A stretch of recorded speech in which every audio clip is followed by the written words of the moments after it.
What's up with it, everybody? Appreciate everybody for tuning in, our support.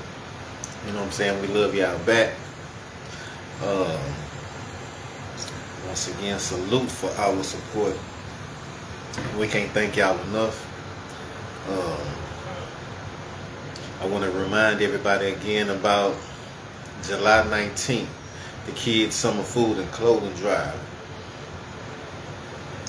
We'll be going down 7201 Curry Road at Curry Road Park. Salute to all our sponsors. You know, we definitely appreciate. Yeah, Brother Daniel, he'll be in here in just a second. You know, and we gonna make it do what it do. You know what I'm saying? Like always. Yeah, Big Dog will be here as well tonight. You know, but we finna get Brother Emmanuel in here so we can make it do. Again, thanks everybody for all. We got a whole lot of stuff to bring to y'all now and in the near future. You know, so y'all stay tapped in with us on that. So, what's up with it, brother, man? Man, what's good with it, critical? Oh man, I want to thank everybody for being here tonight. You know, just piggybacking off of my bro. Exactly what he said from the beginning. This is Critical Show, and we thank y'all for your participation. Thank all of the sponsors for the event coming up July 19th. You know, y'all can see it on the page. It's gonna be magnificent. It's gonna be for the people, by people, and for the people. So I am the Houstonian. The Houston haters hate to hear because I scream it loud and clear 24/7, 365. I represent the truth, the critical show. Good News GP on Minds. Hey, we coming to y'all tonight for another episode. We got something very, very special. We want everybody to like, share the live. We're going to give everybody a few minutes to come on, get up in here, get nice and comfortable.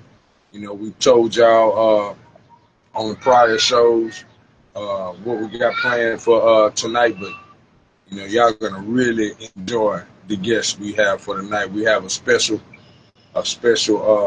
gift for all our people that stay with us and that are loyal. You know, stay to the end, and you're gonna see something real, real nice. But it is a good night. We appreciate all y'all attendance. We appreciate y'all presence. We appreciate all the support y'all continuously give us. And the faith that you put in us, we sure hope that you won't lose that faith, and it'll build more, and you'll come on in here and always trust us. We're gonna bring you a hard lineup, man, hard hitters. It's gonna be something that you can use. It's gonna be critical. It is hood news, and it's news that we use, so it's news that you can use. What's going down for tonight, bro? First, I wanna say salute to our sister Natural on her show last night. You know, Yeah. she hit a lot of key points last night. For everybody that did miss it last night, y'all go to Natural's page. Uh, hey, it was a hell of a show last night that she had. You know, and it was her first show. You know, so you know she came out Yo. hard. She came out hard. Oh yeah, that was a good Yeah, one. Heavy yeah, hitter, good topic. A lot of good community engagement. You know, in the audience. You know, it was something for people to think about. So you know, we want to appreciate her bringing that, you know, to the community. We're gonna use it. You know how we can benefit, and everything that she brought up. You know, the topics she brought up. You know, should be brought up in the homes and in the communities more. You know, so again, I look forward to next week. I we know can she barely has hear some you. more topics that, yeah, she gonna come and get us and make our mind tingle. And that's what we like to promote. That's like what we like to bring to the people. We like to bring the different mind frames of the different people and bring it to y'all uncensored, unedited. So we support those that bring it to the people uncensored and unedited in real life truth. And we might not all agree with each other at every moment, but we together, y'all. So we're gonna have to reason with each other and find out the best solution because we all coming together and uniting for solutions for problems. That's our common unity.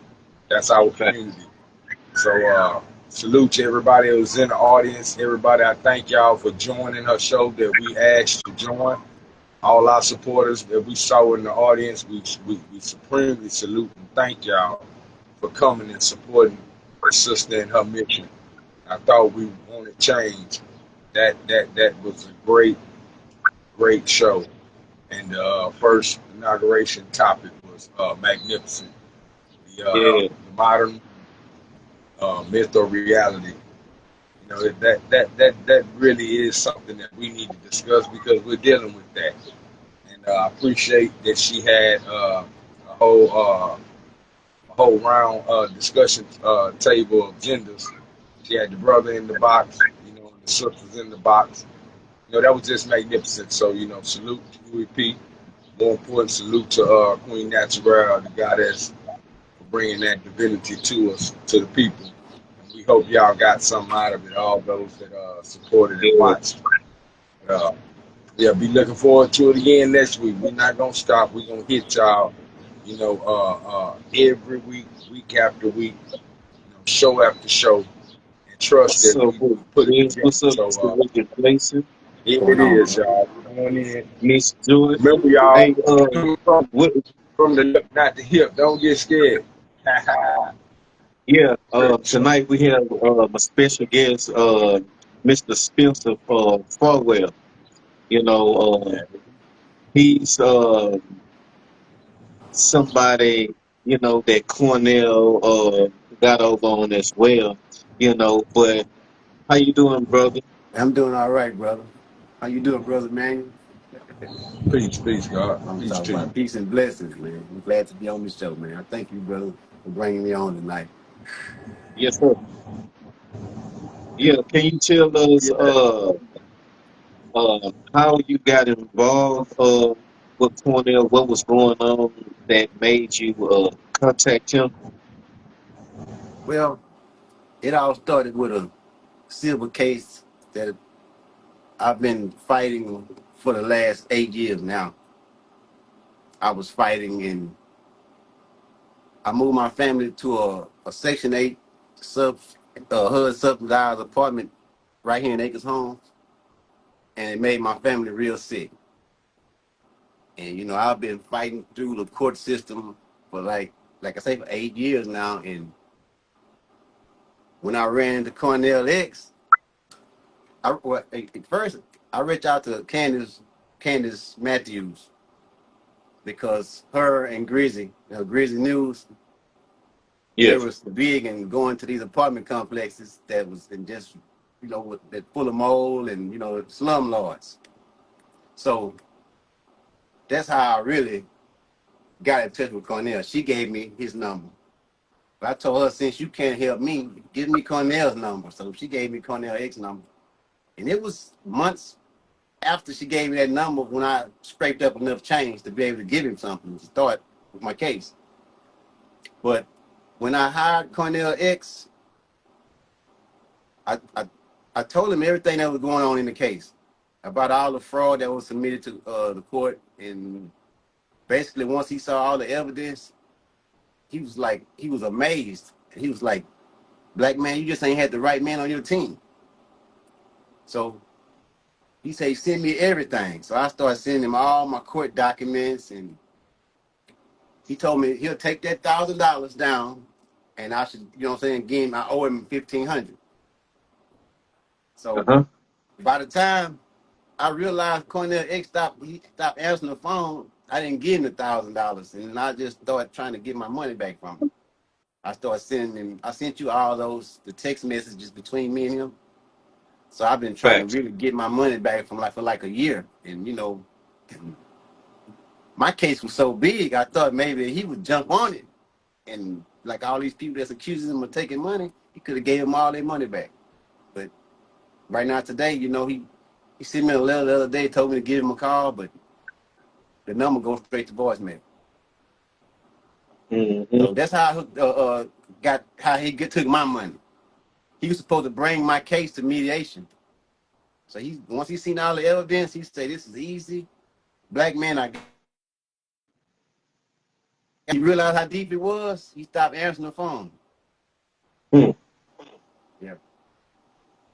Stopped Yeah, answering that's the phone. cool. And it's like I was trying to figure out how was I gonna get my money back from him, and then I started seeing y'all show now coming. And I said, this is perfect, how to bring my story out, how he took my money. Yeah, yeah. Yeah. Yeah, but man, my case is man, it's something like I've never seen before, man. All the fraud that was committed, all my city leaders, Jarvis Johnson, Letitia Plummer, Latasha Jackson, the late Sylvester Turner, the late Congresswoman Sheila Jackson, all of them is like gatekeepers of this lawsuit that's been pending in the court. That's still in the court right now for 8 years. And I managed to start learning how to write motions, and I made it all the way to the United States Supreme Court on a real situation to get denied. And I was alleging fraud on the court. And so I started my case over with a bill of review challenging all the fraud that was committed from 2017 all the way to 2021 when Ursula Hall dismissed the case in error. Right now, I still don't know exactly why the judge dismissed the case. Right now, it's a mystery to me. And on appeal, I'm trying to, on appeal, the court clerk, she failed to send the whole record on appeal. So I went all the way to the United States Supreme Court without the record, trying to prove my case because the Harris County District Court, they failed to send the record on appeal. See, they would have sent the record, the appeals court would have seen all the fraud that was committed to the court. Facts. Yes, sir. And I said, I got all these receipts, man, and everything I'm saying, man, I can back it up with receipts. And, like Jarvis Johnson.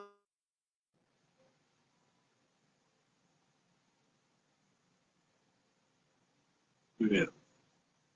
Yeah, we can't hear you.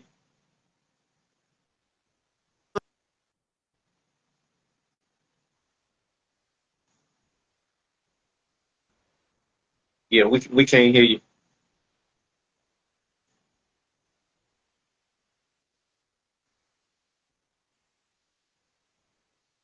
Yeah, it may be his connection.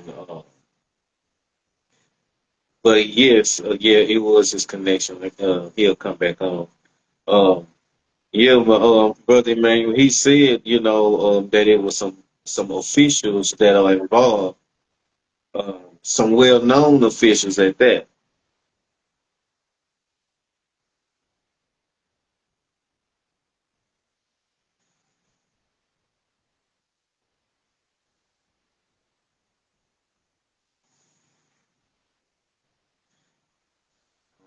What happened?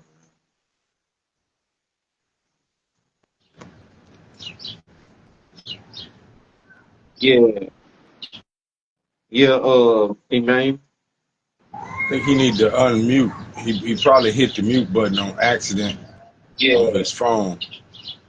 yeah, Emmanuel. I think he need to unmute. He probably hit the mute button on his phone. He hit he had to hit the mute button. Yeah, we can't hear you. We can't hear nothing. A few seconds to catch it. But for y'all, everybody here, we thank y'all for being here. We appreciate y'all spending your time with us tonight. But our guest right here, this brother, very, very strong. He has done a lot of work, improving his case. I mean, this brother started off at a level where he wasn't able to comprehend, most of the information, and he had to fight. And he has dug so deep and learned so much and presented, not learned, but presented evidence Yeah. to the courts in many different situations where they'll try to, stop you. This brother has been, epitomizing, pressure on this court system, and I want y'all to hear of the many things he's done. He don't give himself enough credit, but this brother was filing briefs and motions and doing all of the things that you have to do, so much so to where they put him out of the court. Just mad that what he was doing was bringing accountability and responsibility to those situations on their behalf, and they didn't want to. And so a lot of them abused their authority with him. Some of them just kind of ignored the brother, but the brother is very, very intelligent, on the laws for the cases that he's presenting tonight. But it's basically some lawsuits where he went against some systems, and because he was able to prove, the things that they did wrong, it's kind of like they blacklisted him, and then he went to Cornell X to try and get some relief, and paid Cornell $1,000, and we have a recording of that actual interaction that we're gonna show to y'all on the page, so y'all look for that recording. We're gonna actually let y'all hear it yourselves of his interaction when he exchanged money with this man, and then upon paying the rest of the money, because he came at him with a number, but the brother couldn't afford it, so he had scraped up what he could afford, which was a little less than half of what he was asking, and Cornell decided to take that. And so they basically had some situations where how they were gonna meet up, but they ended up meeting up downtown, and he did the transaction so fast and so unprofessional on the side of the road, but he recorded him, and we have that recording. So the brother was very smart with doing that, and so he's gonna talk to us tonight and show y'all, how you have to stand strong in these situations. And he's done a lot of work, and we want everybody to support him in the future, on what he has planned. But he is another one of the many victims of our Scam X, Con X, and we have to call this out. And so we appreciate him for being here tonight, brother. We appreciate your courage, because you're gonna help a lot of people out by hearing your story. So I'm gonna stand down so that these microphones, they try to mess with us, so they don't interrupt you and you can do your story. I'll come back in later. Peace. Okay. But thank you everybody for Thank being you, here. brother. Thank you, brother. Yeah, we're back online now. But yeah, when Cornell X seen how big this was, and he seen that it was involving this apartment complex in question, built on top of a landfill right here in my community, that really blowed his mind. And he was really willing, boy. He had me fired up, like he was really finna help me, and it was like a big relief. So Facts. after he told me that he would take that 1,000 down, and he told me he was gonna send somebody by my shop to pick up the money, but I was like, no. I asked him where was it. He said he was headed to the courthouse. So I said, well, I'll meet you in the front of the courthouse. So I jumped in my truck and hightailed it downtown. And so we was right in the front of the courthouse, but it was so much traffic, we had to go to the side street over there.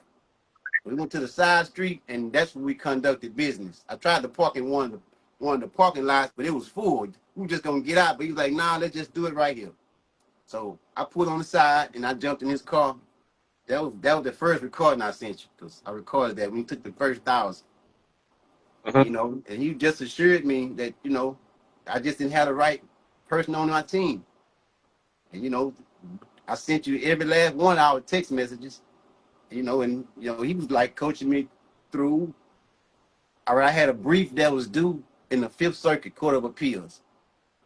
After the federal court denied me, I hurried up and filed my petition for appeal. So I appealed to the Fifth Circuit because I didn't have an attorney. And I ain't want to run out of time, so I went on and did it myself. And so one of the things that I told Cornell X, man, I need help writing this brief for the Fifth Circuit. So he was like, don't worry about it, black man. He said he have a team of paralegals. He said, don't worry about that, black man. That's the least of your worries. We'll get that brief wrote. So, I had like a month before my brief was due. So, after about 2 weeks passed, he quit answering my calls. So it's 2 weeks before my brief was due in the Fifth Circuit. And my daughter was at that time was inside the hospital getting kidney transplant surgery.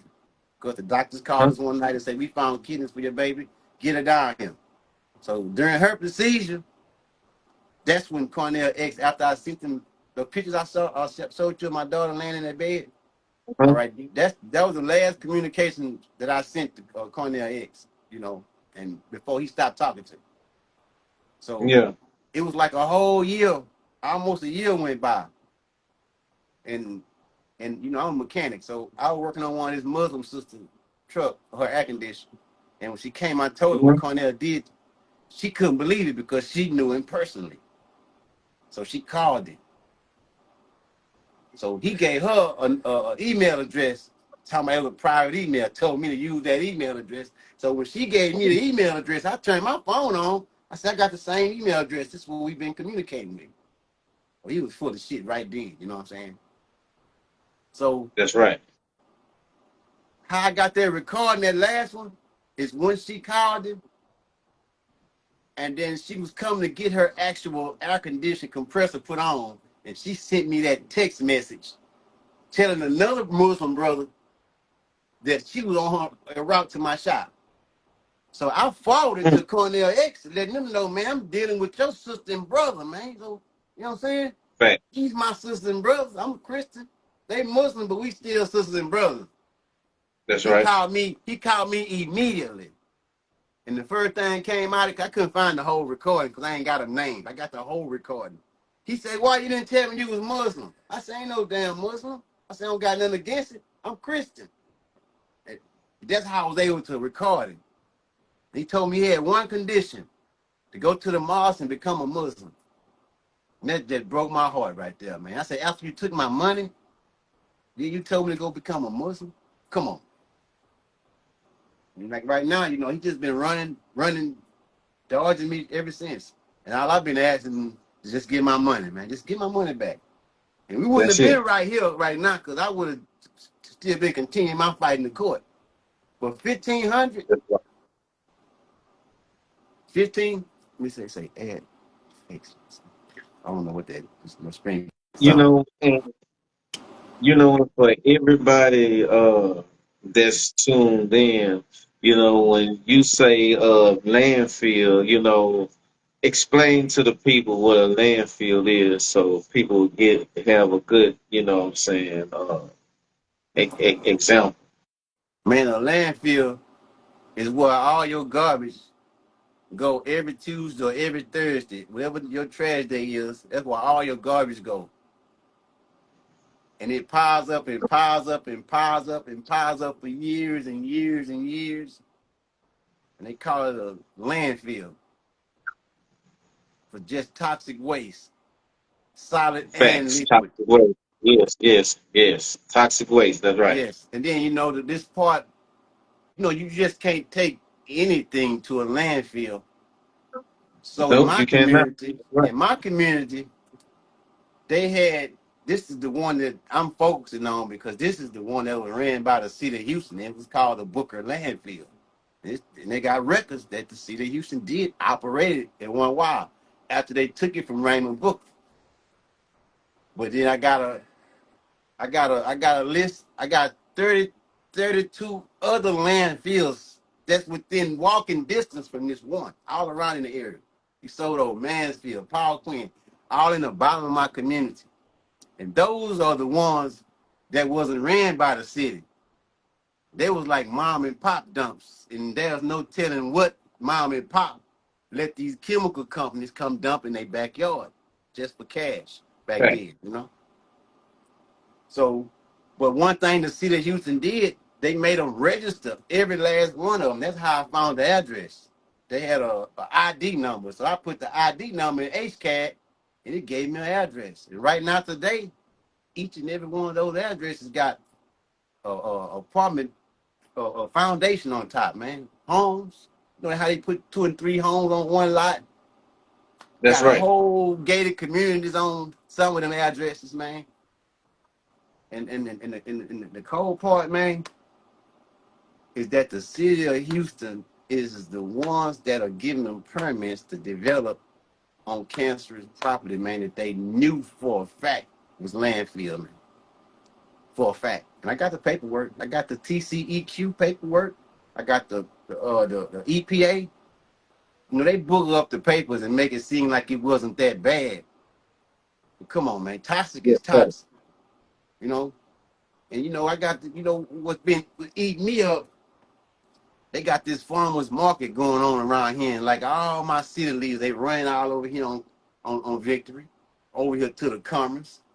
They selling all this farmer, you know what I'm saying, all this stuff that they done grew on this soil, you know.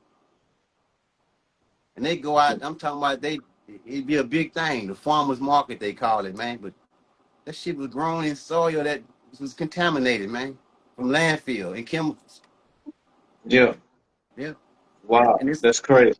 Yeah, it's crazy, man. And for all my city leaders, man, I'm gonna send you some more receipts of my city leaders. Tasha Jackson, I know right now, I hope she listening, but she wrong, man. She breached her duty as our city leader, man, because she's supposed to bring awareness to the community. After I brought awareness And to her, she was supposed to mhm. bring awareness to the community. But instead, she kept turning a blind eye. They go for her and Letitia Plummer, and then we got this other old girl that right now that's keyed in on the radar now, and she's supposed to be our super neighborhood president.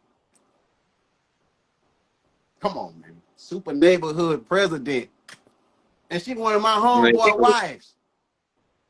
So you mean to I'm tell saying me neighborhood she president. one of my homeboy wives, man? That's why I'm hot and I'm pissed off. Excuse my French, but she knew about my daughter laying up in this thing, man. Cause I've been crying at the multi-purpose center, man, for years and years. This ain't just starting. Right now, if you go on my TikTok, Facebook, man, it's gonna take you years to go down there because I've been doing it so long by myself. Couldn't find an attorney, couldn't read, couldn't write. But look at me now. 8 years, I'm back now.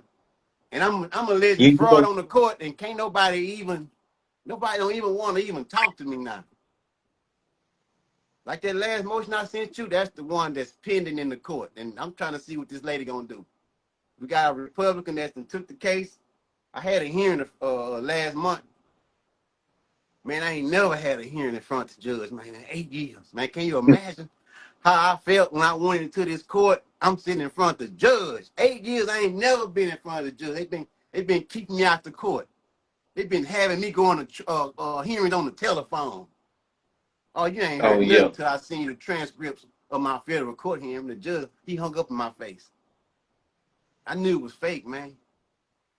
And they dismissed it. That's when I brought the Houston Housing Authority, the Texas Department Association, man, because she had a lease for those people too. You know what I'm saying?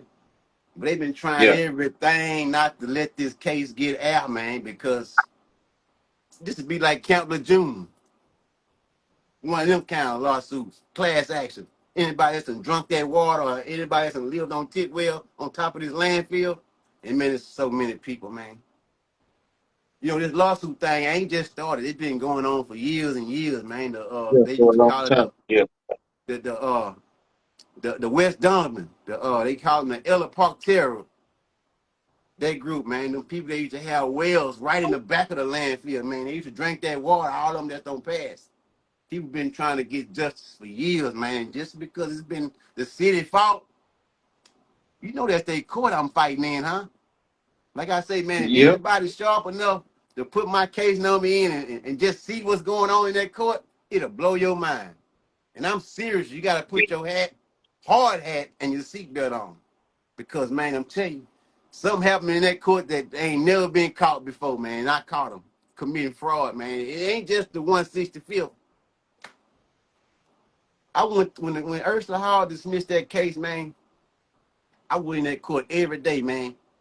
Not because I wanted to, man, because I had to, because the court clerk, Grissom and Daniel, she put my social security number out there on the on the website. Everybody that's going in the case, my social security number was there, man. She did it out of spite, I think, man. So that was one reason I had to go. I had to go get my social security redacted. You know what I'm yeah, saying? Once I got it redacted, Then I had to start trying to figure out what to do about the appeal, man. You know what I'm saying? But boy, it's been a fight, man. 8 years. And like I say, man, That's a long they time.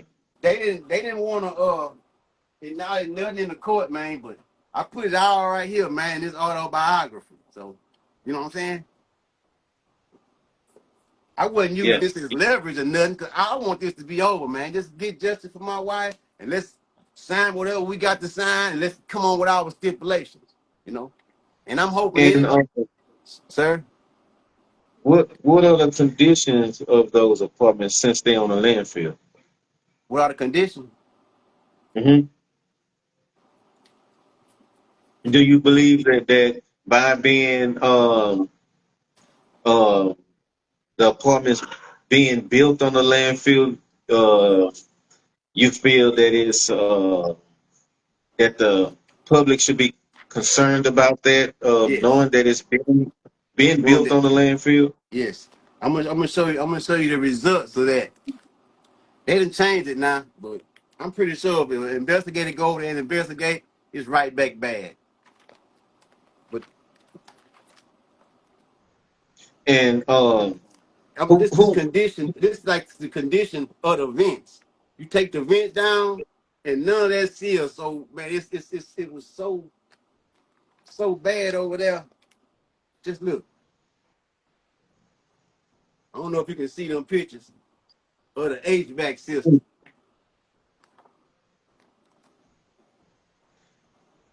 That's the HVAC. and Man, it was so much who mold. It was saturated with mold.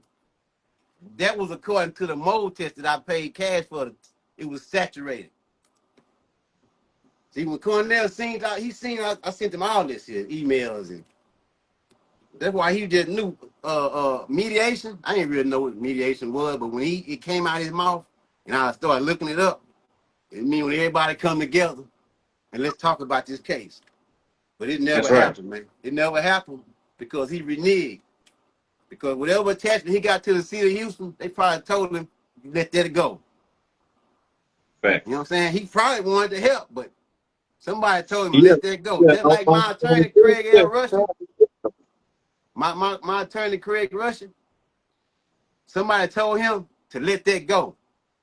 And that rascal sabotaged the case and let that go, man. He tried to do it without us knowing. You know, I go on the show. I don't say none of that alleged because this happened to me. This happened, and I got receipts Fact. that I can tell you. So everything come out of my Fact. mouth, I got a receipt for it. So anybody that's on the That's right. radar, I can talk about them. Hey, goddamn, I got a receipt for them for That's sure. right. And That's right. this new judge, all eyes on her. All eyes on her. Courtroom number 11. Motion to show cause, man. And I asked for a federal investigation opened up in the case for the fraud that was committed in all these years. So I don't know how far that'll go, but that's the one I sent you. I sent you the exhibits too with the transcript. The Yeah. transcript is Exhibit M. That's the transcript from Judge Ursula Hall. And in the transcript, back in 2021, January, February hearing, I was trying to tell Judge Ursula how all the fraud that was going on in her court, what Bristol and Daniel was doing, what my lawyer done and withdrew, what Joshua R. Flores, the defense counsel, and you know what she told me? You're going to see it when you read it. She told me stranger things are happening all over the universe, Mr. Farwell. It's in the transcript, man. They let me have it. She wasn't supposed to tell me that. And I'm telling her fraud was committed. She supposed to took her robe off and grabbed that paddle and started slapping the hell out of folk for disrespecting her court, man. That's what she was supposed to do. But Yeah. Yeah. she turned the blind eye, man, and she let this stuff go all the way to Washington, D.C. They didn't think I was going to learn how to read and write, man. They didn't think they Yeah. thought I was going to go back to the street and pick them packs back up. That's See, what they thought. and that's the crazy part about everything. All of this been was going on for so long, and that's why I was like, this is amazing because I was like, he didn't even know how to read and write And I'm telling you, until the pressure was really on him, You know what I'm saying? He learned how to read and write. You know what I'm saying? And then on top of that, foul motions and you know, say man, hey, that ain't nothing but God. You feel what I'm Lord. saying? That ain't nothing but God. Yeah. You know, so Hey, and hey, yeah, hey, you nothing but definitely doing the God. right And you know, I heard brother Manuel. He was, you know, he was telling me about, you know, he was going through giving me scenarios about the small claims and man, listen, 8 years. I made small claims cellular case when they were dealing with mold. Mold in the second apartment I moved them out of when they left the landfill. This one had 4 times more the same kind of mold that caused my family condition. A beautiful home. I filed a small claims lawsuit. Kevin Fulton was the lawyer that was fighting me, that tried to evict my family. But I made Kevin yes. Fulton settle that. They, you know, they penny pinched me, but just the idea of what God allowed me to be able to go in there and do. And once I put this stuff right here, Kevin Fulton, he kind of threatened me and say, well, if you keep this going, we're going to fight you for years and years and years and years. You'll never get paid. And it was around Christmas, man. Man, I was in the worstest way. Can't go backwards. Got to stay going forward. Thus said the Lord. You hear me? And that's why I settled this, man. This was $1 million. It's a $500 million case, too. Just like this one is right now. All them billionaires that committed fraud. I ain't got the name of their names yet, man. But there's some billionaires right now that's involved with building this property on top of cancer, man. And I'm gonna go and say one. His name Miles Perkins. He the Houston Housing, one of them finance guys that finance tax credit properties, man. He wrong, man. Okay. You know what I'm saying? I put him on the lawsuit. They put him in moot too. Everybody that was valuable to this lawsuit, they put him in moot. Yep, they put him in moot, man. But that didn't stop me. I just went to the next court. I shook my feet and went to the next court, read the rules, learned how to do my paperwork, and there it is, man. I got so many of these. That's why I say all these is really books in themselves, man. Books of Facts. evidence, man, of a fraud system, man. And You, all it takes is like the developer named Walter Barry Kahn. He the developer who dug the ground over there on the landfill, and he's the manager of the property. So just imagine that. oh yeah. If you look him up, he got properties dealing with the city all over Houston. You know what I'm saying? He's like a part of the And that's city. Now the pastor, I found this out a few weeks ago. The pastor, he's a part of the Houston Land Bank. That's how he was able to see that cancerous property and bid on it for pennies on the dollar, probably. And they give it to him. Man, I got a post the pastor sent me, man, in 2020. Well, my sister, I showed my sister. She said, "Boy, erase that shit." Before I erased it, though, I took a screenshot. Boy, I'm so glad I took that screenshot. But what the great pastor Yeah. was saying that his kids lived on that property, and if the city of Houston sold me this property under false printings, you and I can go out to the city together. So that was one of my last texts, Pastor. What about me and you Yeah. going out to the city of Houston together? He just turned the blind eye, man.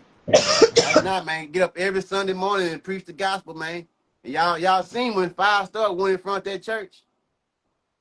I've been reaching out to the church for help, man. That mean the whole auxiliary know what's going on, man. They steady running that Five Star General. He ain't call it no church. He called it a den within equity. What he called? A den within equity. And then with inequity. Yep. Uh, the 5 star. Hey, hey, look here. Salute Jerry Hey, Monroe. I wasn't in our this parade this Juneteenth, but the great pastor was in it, and guess where they went to? To that Salute, big man. church I'm talking about. He a part of Houston, man. The land bank, man. The guy got so much. It ain't wrong with owning so much. But man, when you do it wrong for the people, man, when you get this low income, when you get this property for pennies on the dollar, man, he could have put a parking lot on that shit, or a park, or a golf course. Or why he put Section 8 low income houses on there, man? The poison of people, huh? reports of the people, man. And then these people go to housing and get on this list and look. And they say, oh, Fonzie Tidwell's in the hood. Go by there and look. It's one of the most beautiful land. It's beautiful. Man, I'll tell y'all, when I moved my family in there, 6 months later, Selena started getting sick, man. She was working 2 jobs. I had to make her quit one job, man, because she always had to leave there and go to the emergency room. But when we found out it was mold, that's when the cover up began. And then when I found out it was a landfill, they made my lawyer get off the case, man. And then when I went back, after he got off the case and withdrew and all that, he had nerve enough to tell me, well, I'll send you the file through the mail. The man just moved 10 minutes, 15 minutes away from me. I said, I'll be there in 10 minutes. So I went there so quick, he wasn't able to even go through the box with none of the stuff he's been working on. So I got the whole box. I had to leave my videos, all my little movies of the apartment. He didn't even want to give me them back. I was in that man. I was like, man, please give them back. I ain't got no more copies. He did like a smirk, like he was glad I ain't got no more copies. But I was just lying to him. He didn't want to give them back, man, because he was supposed to warn this case. And he was doing good. He was doing so good. I told you the lending company started giving her money. They ain't gonna give you no money if they don't know you don't got a good case. So Oasis was giving her that money, man. Man, Oasis still called me today talking about that debt, man. I told him, why y'all don't call Craig Russian, man? He the one okayed it. He called me. I said, well, y'all can't give me a lawyer.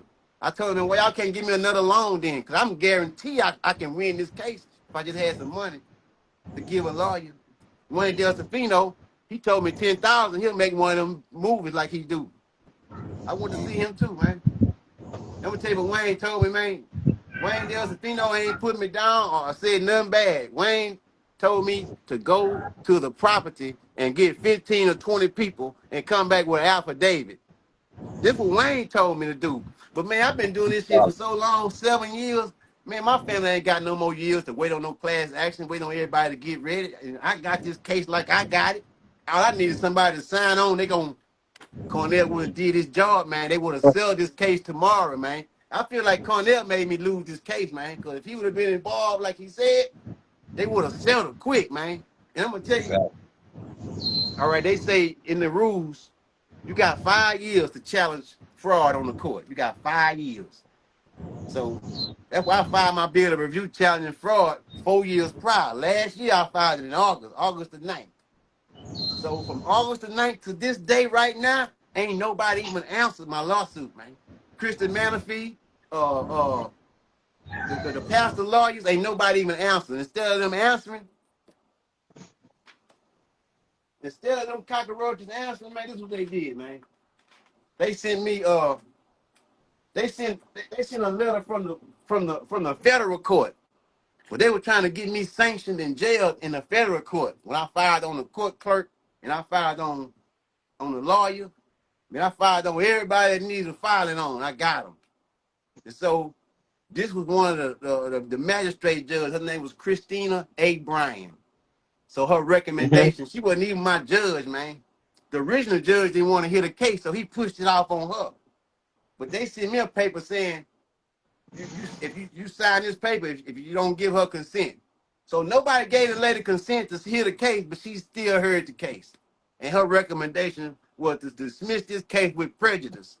And if I keep this litigation up, or if I go file another lawsuit dealing with this same subject, she gonna have me sanctioned in jail, man. That's what she told me. That's why I can't wait to get back to federal court with this. You know, whether it's going to be a RICO, whatever, because they doing some things or whatever, man. And all I asked for was a settlement to take care of my family, and we could have handled this stuff. Now it's going to be all over the internet. Man, I got some documents, man. Hey, Yeah, click it's tight. I got about some documents, man. I got some documents, and not just that, man. I even got documents from HCAD when this pastor knew that this was a landfill. When this pastor knew this was the dump back in the 80s. Instead of him having a lawn service to come maintain the property, this rascal had an environmental company. Hey, and a couple of times he missed the payment. They had to take him to court and put a lien on it. You know what I'm saying? That's how deep this is, man. And right now, he the pastor of God, man. And man, when I send y'all all my text messages between me and the great pastor, check this out. Not just the great pastor, my pastor too, man, who turned a blind eye, man. One told me don't go to the news. One told me I'm after the wrong guy. It's out the bag, pastor. I know you watching. But it's time for y'all. My church is even on the dump. My church on Paul Quinn. I can take this tube of glue and chunk it hard as I can and hit the apartment complex I'm suing. That's how close my church is on the dump, man. My church full of mold. Yeah, Kissy, yeah. man, it get deep. Right. It's time for the rabbit to come out, man. All this here, man, all these pastors that know about this, man. Man, can you imagine how many pastors that know about this here, man? Ain't nobody saying nothing. Everybody keeping a secret because they got that 503C, whatever that shit called. They Yeah. being, Right. and they really just can't say nothing. Well, even the ones that can say something, they ain't saying nothing, man. And I'm like, well, who was going y'all praying to, man? Because in the Bible, man, it talks about your neighbor, man, on every page, man. And look what y'all doing. It's like they trying to set me up too. The preachers, all of them. I got a couple of rich preachers that's right here in the community. Their establishment is on or near the dump too. Hey, I'm gonna tell you one that one y'all say is a pedophile. I ain't gonna call no names, but y'all know who I'm talking about. You feel me? Man. His shit is on or near the dump, man. And then they got nerve enough to have him president of the NAACP, man. Do you know how many times I reached out to the NAACP in 8 years, man? That son of a bitch. Lord forgive me. I said I wasn't gonna cuss, man. But man, look, man, it's time. Cat Williams said it best, man. This is time for exposure. 25, Yeah. man. I told him I ain't about the 25. money no more. Y'all should have gave me that money, man. Y'all could have gave me Yeah. and my family popcorn. I would have signed all this. Y'all could have stuck this much in me, man. Because I just needed help for my family now.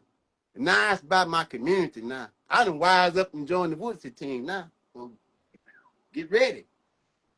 You know what I'm saying? Only way they can set me up is Facts. a settlement, but y'all still got to do something about that shit. Because I'm going to tell you what my daughter told me. My baby say, Daddy, they need to shut that place down, man, so nothing will happen to them like it happened to me and mama. And that's my mission. It ain't about no fucking money no more. So I don't know how we gonna do it, Yeah. but we Cause gotta figure something out, man. We yeah, gotta figure something out. that's You know what I'm saying? Hey, it wouldn't. I'm gonna tell you something. I would have lost this case, man. Not fair and square, but they would have cheated me out of it. But I caught their ass with that fraud on the court, man. And this shit just ain't gonna go away. When this judge do whatever facts. she finna do, we finna go to Congress with this. You know what I'm saying? I said I wasn't gonna never fly, but I'm finna go on a goddamn airplane, man. Somebody got some real judges got to hear this case. If they don't want to, if this judge do the wrong thing, I know she want to so bad. She probably want to do the right thing, but it's that pressure. It's that pressure, man, because she was supposed to rule on both motions because my hearing was about both motions. Motion for default and a motion to show cause. So she was supposed to rule on both of them that day. She only ruled on the motion for default judgment. She denied it. So, and I Facts. tried to call the court to try to get the update on my case. Man, I cannot talk to nobody. I might get somebody the first time, and I tell them I'm trying to get an update. They automatically say, well, let me switch you to the clerk. Before I can even say, she's not going to answer. She's not going to answer. They click me over there. So I let the phone ring, leave them a little message, and I call right back. This time, the coordinator don't answer the phone. You know what I'm saying? He ruined call ID. I said, come on, man. So I was supposed to went up there this week, just go up there and get an update, man. But I was like, no, when I go, I got to take something with me, some kind of paperwork. And I was talking to Brother Manuel, he gave me an idea.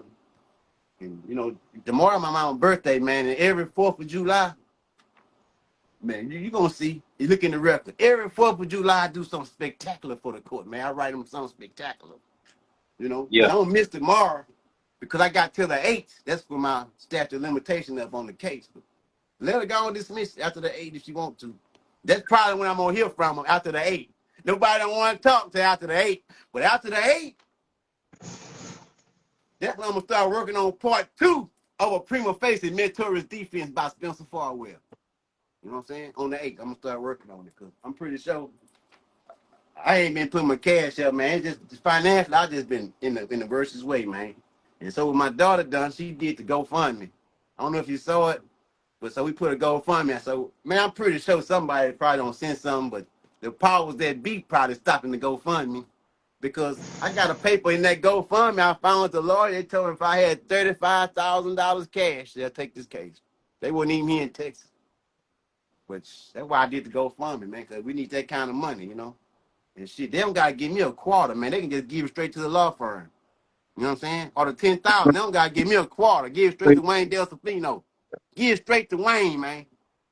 And I know it'll be all right, because old Wayne, you know, he's a pretty good old fella. He just want his money. I told him, boy, it's man, it's gold on the other side of this rainbow. You know what I'm saying? What I ain't bragging. I ain't, GoFund, huh? what's the GoFundMe link? The GoFundMe link is,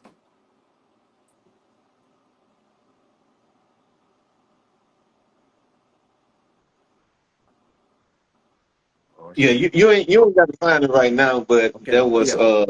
I'm gonna send it to uh you, man. But yeah, it's from I brother put that Emmanuel. yeah, I put that rascal up, man, and just on the hope that somebody try to, you know, help us. And cause my next phase, I got to, man, I got to go over there. Cause there's so many people that's done bought them houses, man. And it's like right now it'll help me, cause it might be a lawyer laying up in there, sucking in there, drinking that nasty ass water. They just don't know it. All they know, they found an easy access to 45 to get downtown to their job. That's all they know right now. A lot of people don't know that they done spend all this 300 and some $1,000 for a home that's built on top of a dump. And you better not And go out there and try to, you better not go out there and try to plant nothing in that corner back there, man. Nothing, man. Because if you do, that's what yeah, I'm that's not bad. understanding, man. Man, I'm telling you, my YouTube page is called Spencer Farwell FSI. I sent you a couple of links from there so you can go see the rest of the graffiti I got. See, I actually caught them digging. I actually went over there and did a little protest while the tractors was back there digging the trash out the ground. And in that same spot, I sent that picture to the EPA, to Brett Kendricks of the EPA, Regional 6 supervisor. He the inspector for the whole Regional 6. I ain't talked to him in a while. He might be on fire on the jump ship because he sent me all the documents that I've been needing to put this investigation together. When he realized that I was putting an investigation on how I was doing, I got the Hmm. last email from him. And when you go on TikTok and you see the curves move like this, the red curves move, that was the EPA telling me to go back and deal with the city of Houston. So I go to the federal government and they send me back to these people that caused the problem. You know what I'm saying? He told me personally to go deal with Rain Eaton in Tasha Jackson's office. I said, come on, man. It's the same people, man. I got so many emails and receipts from them two there. Man, you know I ain't never wished the penitentiary on nobody, man. Cause I've been there, man. Right. Cookie for a juice, that shit real, man. When you a real motherfucker, you don't need to be in the penitentiary, man. And they got places, people that need to be down there, that need governing and shit. But a real motherfucker don't need to be in the penitentiary, man. I don't wish it on nobody like I say, but man, listen, man. My city leaders, man, if you go look at my go on Facebook and you see where I went to City Hall. On TikTok, I mean. When I went to City Hall, man, at the 3-minute session call, man. And you know me, I talk, you already know I'm everywhere. It's so much happening in 8 years. I don't even know what to fucking say sometimes. I just be but look, tell me when I get Just in letting front it. of that when I get in front of that keyboard though and I can think about what to say. So what I done, I knew I wasn't gonna be able to make this speech in 3 minutes. So you know what the spirit told me? He said make a recording of it and let the recording play it. And then you'll still have some time left to talk. And that's what I did. So I let the computer play it. So I got to see how I just put my phone up to the microphone and let it go on and get that out. I mean, I shook him up, man. I And you, told you it was on national TV, man. Channel 13, Poodle, she was there. She was sitting right behind me. She was uncomfortable too. I've been reaching out to her since, man. She know this wrong, man. But I guess she like Devin Clark at Channel 2, man. She can only do what her producers let her. But this Man, this is life we talking about, man. You supposed to go against the grain for shit like this, man. Just like Grizzly News, man. I used to reach out to that old girl. I used to be in love with old Grizzly, but I used to reach out to her just to get her. I told her, ma'am, if you just drive through the apartment complex, if you don't see nothing wrong, leave it alone. They wouldn't even do that, man. So, I started kind of being a little rough with her. So, she got a fan club. Them the some of guns that gave me a little talk in my back, talk in my inbox. The only ones. I ain't never got shit back from Cornell or Matthews. Nobody. I be wishing a motherfucker give me some smoke like that. All this gonna do is hype me up. You know what I'm saying? That's it. Yeah. I be telling God, I don't be wanting to get hyped up. Tasha Jackson already got the whole city hall saying I'm crazy. You know what I'm saying? That was Tasha Jackson, man. Really, I should have filed a lawsuit on her ass, man, for defamation, man. But people really thinking I was crazy, man. I'm just trying to get justice for my family, man. That's it. But I got a plan, though. It's all these land Yeah. I'm telling you about. Just stay tuned. I got a plan. I'm finna go try to. I got the papers already. I'm finna go try to put a picture on the address, and that's where I'm gonna start. And then I'm finna. Yeah. And before Gabriel Monroe passed, he was the one helping you with your situation, correct? Who is that? The 5-star general. Oh yeah, yeah. 5 Star. Well, when 5 Star came on, he was really the only one that was the bulldog that wasn't scared to say nothing. And everybody else was scared. Derek Mahon, I even reached out to that rascal. I ain't got nothing bad to say about him. I had to hang up in his face recently because he was the first one I sent that recording to, man. I was letting him know how old brother Cornell did me, man. And the first thing he said, man, he wasn't supposed to tell you that. I know he wasn't supposed to tell me that. And so the reason I had to hang up in his face, he talking about, go on, record me, go on, So I'm like, what the fuck I'm recording you for, man? You ain't took no money. You ain't did nothing to me. I'm asking for help. So that's how we got up on the other end.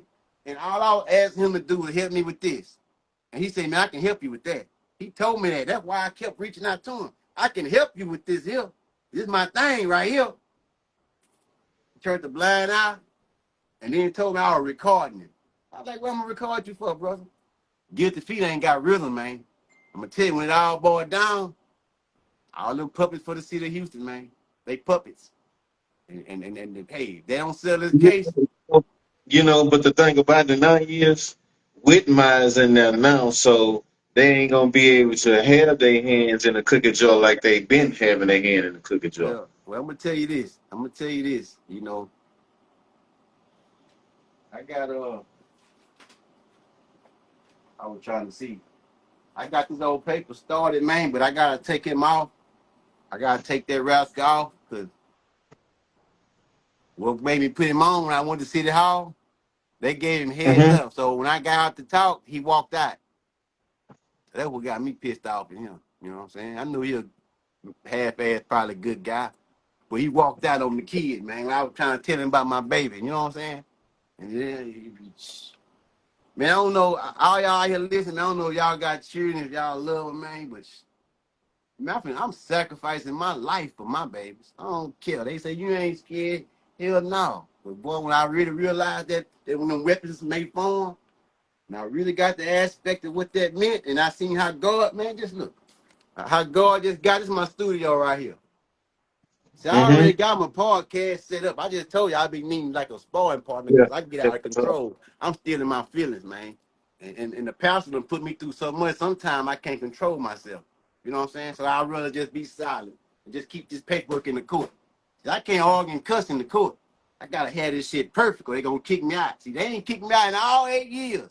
They just been denying my claim going to the next court, Ain't no real judge ever heard this case. That's why I'm hoping that this new judge in 11 will be a real judge and do the right thing, and save her career. Because I'm finna say something.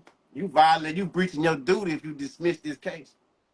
You know what I'm saying? After you swore to protect the Constitution, Bruce Bain, he knew about the fraud that was committed 4 years ago. And he gave me legal advice.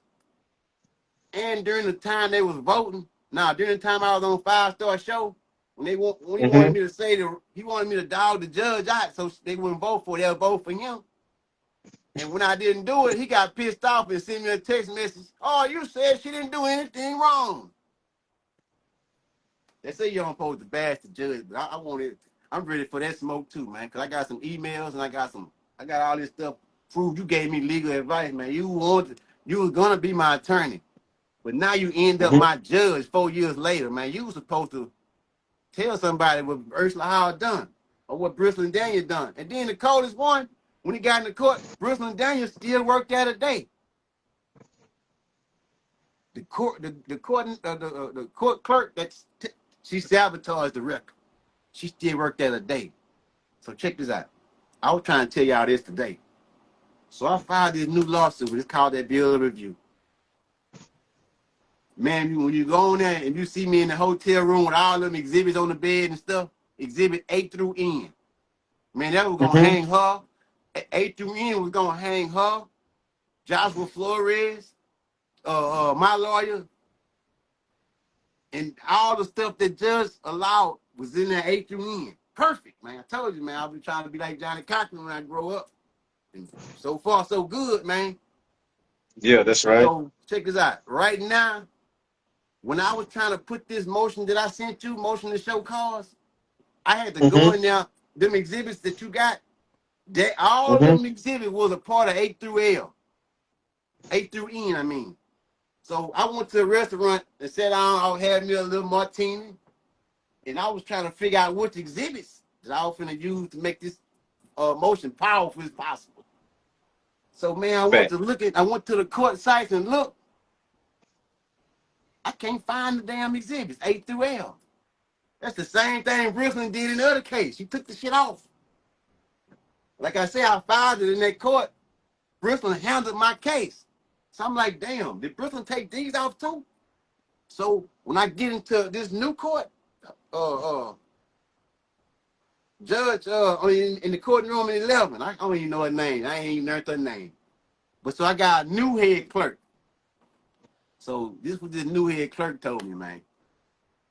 And I laughed. I think I recorded it, man. I really think I recorded because I don't bullshit with that record. I got some shit, boy. You know what I'm saying? Woo, I got some stuff, man. But this woman told me, man. She told me, she said, the reason you can't see it is because it's confidential. So I'm like, damn, that's Facts. the same thing Briston told me in the last case. I can't see it because it's confidential. She said the judge can see it, but you can't see it. So I'm like, damn. Man, I told that to another lawyer, man. They was like, that ain't right. They say at least it's supposed to say you filed on that day, and it's supposed to say restricted. Supposed to still have a copy or saying that you filed on this date. It might not say what it is. It'll just say restricted. Ain't it don't say nothing, man. Yeah. They took my A through N out because it was so powerful. But guess what she left? She left the table of contents. And the head clerk the head clerk that's under Marilyn Burgess is the one, Mhm. the black lady. I thought she was sweet on me. You know what I'm saying? But the black lady say, Mr. Farwell, you need to write a table of contents. Man, the lady told me to do this for all these exhibits, A through N. So I went over to the side and put my thing down, and I wrote me a table of contents, and she stamped it and put all them exhibits, A through L. She the one took them out of my hand, man. And now they missing off the record today, right now today. That's why I say I'm finna see what this judge gonna do. And that's why I'm finna write a brief, man, before she dismiss it. And I want everything I just told you about. I filed a case August the 8th on my sister. Man, on birthdays, I do shit on birthdays in my family. My sister's birthday was August the 8th. So on them days, I do some shit spectacular for the court. So I tried to file a bill of review on my sister's birthday. You know, my Mhm. sister. So it was her birthday present. So they told me I did all this shit wrong. They said you gotta come back tomorrow. And this time you gotta take the court the court name. I mean the case number off. This is a new case. You ain't got no number. So I'm like, well, why you just scratch it out? You know, I gotta come back tomorrow. So the clerk, when I filed it November the 8th, She said I was in the wrong place. I got to go file it upstairs. So who I run into? Bristol and Daniel, the same woman who sabotaged the case in Alaska. So I had to file my stuff with her. That's how she got a chance to touch the file and take all that shit out again. You know what I'm saying? But yeah, this is one of them tough cases, man. I got them. And somebody need to go to the penitentiary, man. Bristol and Daniel showed me to go to the penitentiary, man, because she handled my file and there was a conflict of interest. So check this out. That day she handled my file, I'm going to tell you what happened. I woke up the day of the hearing for the default judgment. I was late. The default judgment, it ain't a hearing where you got to show up. It's just a hearing where the judge come make her ruling and try to go back to sleep. So I got up, it was 8 o'clock. So I'm like, damn, I missed it. But the spirit told me, boy, you better get your ass in that truck and get down now. So I got on there, I made it there for 9. But as I was going, I'm driving, looking through. They say it's a 9 o'clock coordinator meeting today. So I made it there at 9 o'clock. So I was glad I made it, man. So I walk into the courtroom. So I got my back against the wall. So I had to speak to the court coordinator. So the lady went to get him. It took him a while to get there. So I'm looking at my peripheral vision. I see 3 ladies walking. So I turn around. The lady in the middle, Bristol and Daniel, the court clerk who sabotaged the case. So I look at her. I read her lips, man. She say, there you go right there, girl. And they looked at me. And then they went into that courtroom. So check this out. Some kind of way Bristol and Daniel ended up in her office in this same right here. And so when the coordinator came out to talk to me, she called him in her office. So check this out. I forgot to tell you, Friday before, I tried to put everything I could on the record before Monday was the hearing. So I filed a motion Friday. When I went to court, nobody was in there but Bristol and Daniel. Man, look here, I was so scared. You know what the spirit told me to do? Take a picture of her ass. So as I'm handing her this paper, I know it's a conflict of interest. I snap a picture, perfect picture, of her handling my case again. It's a conflict of interest. So guess what I do? I go on back to the shop right here in the laboratory, and I sent out you got to serve them. After you file shit in the court, you got to serve the chumps. Uncle told me to start calling them chumps. You got to serve them chumps, nephew. So I served the chumps. But when I served the chumps, I sent them a picture of Bristol and Daniel handling my paperwork, and I told them this is a conflict of interest. So you know what they done? Instead of answering the bill of review, they sent the judge another letter with me taking a picture of Bristol and Daniel. Like she gonna come out here and whoop me or something. You know what I'm saying? So I tell them, man, all they doing, man, is putting themselves in more and more, man. It's gonna be the best seller, man, because I got it. And all I'm trying to do right now, they ain't realized it. They probably know now since I'm spilling the beans on the show, on the Critical Show. I'm trying to run out of court one more time. That's it. Because all this shit finna go in my book, man. Soon as I run out of court. And I'll say, if the judge of 11, if she dismissed this case, that means I'm finna run out of court. And we're gonna go to phase 4. We ain't gonna be in the court, we're gonna be on the street with all this goddamn information I got, man. You know what I'm saying?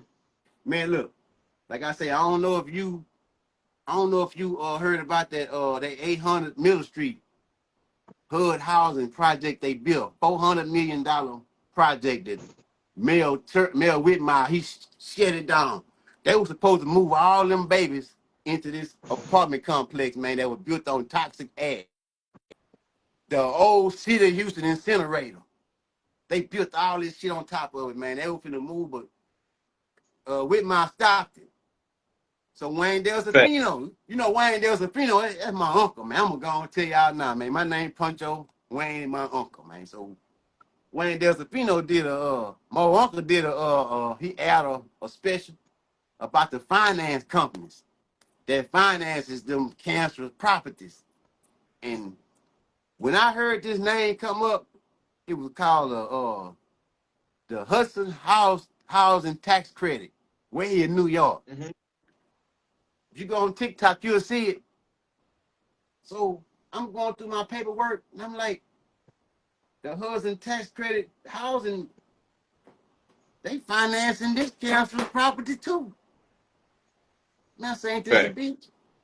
That's why I sent that to Wayne. I just know he was gonna come help me for free. You know what I'm saying? Get the money on the end. But now I keep telling him though, I'm trying to get that bread together. That's why I put that GoFundMe, man, because it ain't for me, Yeah. man. Like I said, they don't gotta give me no money, man. Share the GoFundMe so the process can definitely get started. Yeah, man. It's Um, like, yeah, it's man, it's so big, it's so many people involved, they trying to keep it under the rug, man. You know, and that's why like right now, I'm riding with Robert Slade. That's what I'm riding with. I'm voting. I'm gonna try to vote him, and I'm gonna try to get everybody that's listening to me that won't change right here in my community to vote for him, because he's the only one. That's the one that invited me to the chamber. That's when I ran hmm into Miss Wendy Sargent, and she brought me on her show. Man, she the perks, man. She my hero. You hear me? And then look at here. You know, I know if I probably would have reached out to y'all, I probably would have been on this show, but I had to wait to the perfect time, man. You know what I'm saying? And like right now, the perfect time, man. Because right now we got a fraud situation going on in the Harris County District Court, man. And it ain't just 165th, man. It's under the whole Maryland Byrd administration, man. You know, when I went on appeal, I'm gonna tell you what Maryland Byrd did to me, man. You know, when I went on appeal and the appeals court, how they say they do it, the appeals court rests back and told them to send some more of the record because they ain't send the record. It didn't make sense. So I was happy. I was like, ooh, they finna see the fraud. But so as Yeah. as Marilyn Burgess sent what they wanted, you know what she had enough to say? She put it in all cap. She highlighted it. Selena McDade is not indigent. So I'm like, how you know she ain't indigent? You wanted her financial records? This what Marilyn Burgess did and said. Telling you, man. Hey, and to see this here, all you gotta do is put in the 14th Court of Appeal. You can go on Google and put in the 14th Court of Appeal case number, and they'll let you read everything I went through. Federal court, you gotta have an account to see that. That's another reason I lost in federal court, because I didn't pay my account. So check this out. Boy, so much, man. I can talk to tomorrow. I'm telling y'all all this shit they done. So, like I said, you gotta have an account to see the stuff that you don't file and to even see what the opposition filed. So, man, this when I told you the judge recommendations to have me sanctioned and shit, man, then when I tell you what day they dismissed the case, it's gonna make you fall back in your chair. 3 days after Christmas, man. So what the fuck the court doing open on the 28th? So why y'all dealing with a case so heavy, dismissing the case on the 28th of December? You know what I'm saying? That's what they did. But when I filed their ass, I filed a motion up, man, challenging and objecting. And it's like they gave me another, even though they dismissed it, they still gave me another chance to put some more paperwork in the court. And that's when I reached out to Channel Fact. 2. I reached out to Channel 2. His name was Ronald Arnold, the Channel 2 guy. And hmm he entertained me a little bit, and I showed him all these pictures. And boy, he say, man, I'm going on vacation. I'm like, everybody supposed to be on vacation. How is they dismissing the case when everybody on vacation in the federal court? So they dismissed me on the 28th. I reached out to Ron on the 1st. And then, you know, he ain't never reached back out to me. I followed up. After he seen how deep it was, he ain't do no more contacting. So that's what everybody do, man. They'll see this case, and they'll listen to me talk and see how good it is, man. They'll probably see all the dollars. But when they go investigate, it be somebody to tell them to leave that alone. I had one lawyer that was brave enough to come back and tell me that. They told me to leave that alone, man. I don't want to call his name, but Emmanuel, what you think about all the officials of the city that knows about this and that were out there, with the shovels and all of that, out there celebrating and cutting a ribbon and all of this old type of shit, knowing that the people are living on the landfill? See, for those that knew about it, that's the problem, But you know, a lot of people, don't know that they knew that this was a landfill. They had prior knowledge of this, and when you have a landfill, the ground, without being treated properly, is septic. It's toxic. And so everything from the ground comes up. We live off of that land. And without letting people know that, you expose them to all type of things. And when they know these type of things, they're supposed to let the public know this stuff. But of course, what they're supposed to do and what they do, that's the problem that we're dealing with. But I want to thank everybody again for being here tonight, for all the comments, for everybody interacting. Our guest has done a lot of work, and that's why we brought him to y'all, man. I want y'all to hear it, and y'all are hearing it, and I thank y'all for hearing it.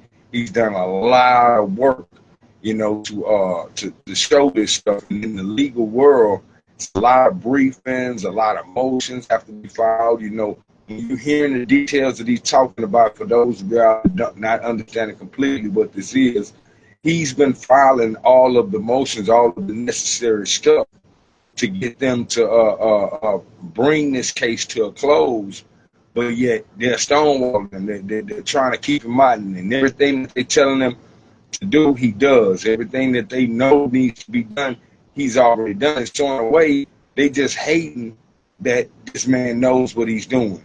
You know what I'm saying? And he had to come from a long way to get to that knowledge. But it's showing everybody else what you're gonna have to do. When one door closed, you got to be going to the other one. You got to keep applying pressure in a strategic manner. And what he's doing is not bringing y'all his feelings and things that he hoped or heard. He's bringing you facts. These things that he's saying really happen and can be proven.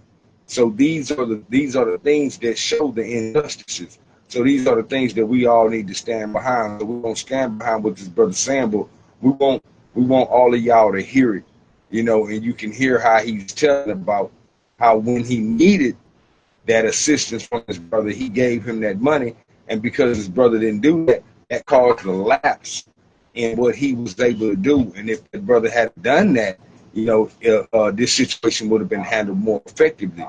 So that's one of the reasons, we have to stop these type of peoples in our community from believing they run our community, or from actually running our community, because what they're doing is setting us up, and they leave us out hanging dry. This man basically gives any lawyer out there, he's giving you the case. He's giving you the laws, hell, he's dropping the motions and doing the footwork. All you gotta do is basically just present your badge, your law number, and hell, it's done. Most lawyers would love this. You feel what I'm saying? But of course, this is showing a real story of someone who has done the footwork, yet the legal system is still not working the way it should work. So what we're going to do is work on getting him the proper representation. We're going to put his GoFundMe out there and see if we can slide that around to the people, see if we can get the people to help so that we can financially acquire him some services that are strong. We got our people. They hearing it, all of y'all out there. That's what our brother was saying earlier. If he had that, this is a monumental case. And he even said something to us in private and on the show, which I appreciate him bringing it out on the show. So he said, for him, he wanted Cornell X to take on the case because of the financial benefit it would have had. Would have been able to pay back a lot of y'all victims. Yes. That right now, man, gets my salute, bro. Because without this man even knowing, that's been my mission. You feel what I'm saying? Is to return all of y'all stuff. Because a sorry don't do it for me in the hood. You get an ass whooping something, man. But we can't do it that way. So when we're dealing with people's money and dealing with people's trust, the only way to regain it is to return it to the people, their money, and doing that, showing the works of not doing that no more will regain their trust, and that's our responsibility. So I apologize to all my people that have been victimized by this brother. I apologize to you, brother, for his lapse in there. Because if I stand on side of anybody, that means y'all include in anybody past to the present. If I stand on side of y'all, I stand with you. And so whatever you do in life, I'm responsible for. So if you do something that's not right, trust that, I'll call you out on it. And if you don't stop, I will, step away from you, and I would implore you do the same thing. For those that don't understand that word, that just means beg. I will beg you to do the same thing with me. Hold me accountable. If I don't stand up to what I'm supposed to stand up, walk the fuck away from me. And don't feel bad. Don't let me manipulate you into doing my will. Stand strong. And that's what this brother is doing and has been doing. And that's how I'm going to hold anybody that I deal with. In love, I'm going to stand with you. If you're wrong, you're wrong, and we got to be able to call that out. And that's why it's my duty, since I stood with them to help the people. And we found out the fraudulence that I have to return this to the people. I have to return that trust. And to return that trust, we're going to find a way to return y'all money. But again, this brother, he was wishing, that the brother had did the work, or at least put him in the right path to somebody who could present the case and do the work, and he would have still blessed them financially, and he would have had enough to pay back some of y'all victims and probably live himself a little better, And that's the problem when we had these so-called leaders in the community. They stealing crumbs from us when we own the wheat field. Dig what I'm saying, y'all? Stain your brain with that. They stealing crumbs, the crumbs from the table of one punk ass piece of bread, when we own the wheat field. Fuck the bread factory. We own the higher industry. We own the wheat field. We own the land. We own the surplus. So they stealing crumbs from us when together, we're strong, financially. So we're going to let them have them little crumbs. But we're going to push forward and give our people, wheat fields and loaves of bread, something that is more valuable. We're going to bring that back to y'all, in due time. But what Wayne Deltafino said, that tactic that he's using, and I salute him, because Wayne Deltafino stood up for a lot of issues back in the day in Houston against the laws, you know what I'm saying? I can't stand by every personal decision he's made, but for those that where he stood up against those systems back in the day, I salute him for that, you know what I'm saying, in his work. But what he's saying, that was a strategic, that was a strategy that they used, for media when you want to bring some attention. When he said, go to that apartment complex and gather up those people, and together y'all can bring that out to the public, and you get some attention. And what Jamali was saying in the comments, is that's how you have to do. You have to go over there. You have to bring people together. So these are great tactics, man. This is what needs to be done, and we're gonna move forward in doing that. Go to the places that a lot of these people didn't want to go to. We love going there. Why? Because our people there. We ain't scared. Ain't nothing to be scared of. But we can all come out in mass movements. Just the caring community. We can come together and investigate these things ourselves.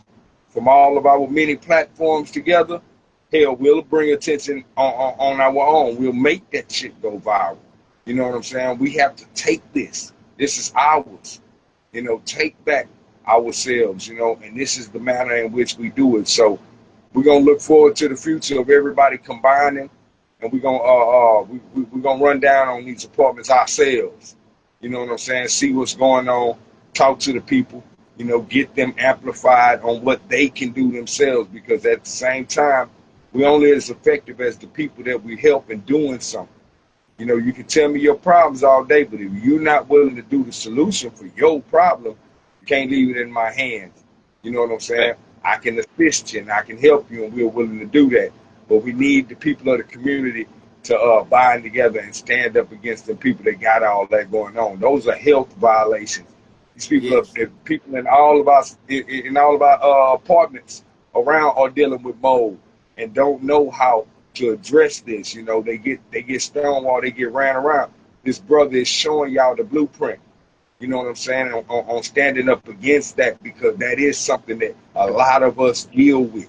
And in a way, just the word apartment, it seems like it's meant for you to be apart from the good life.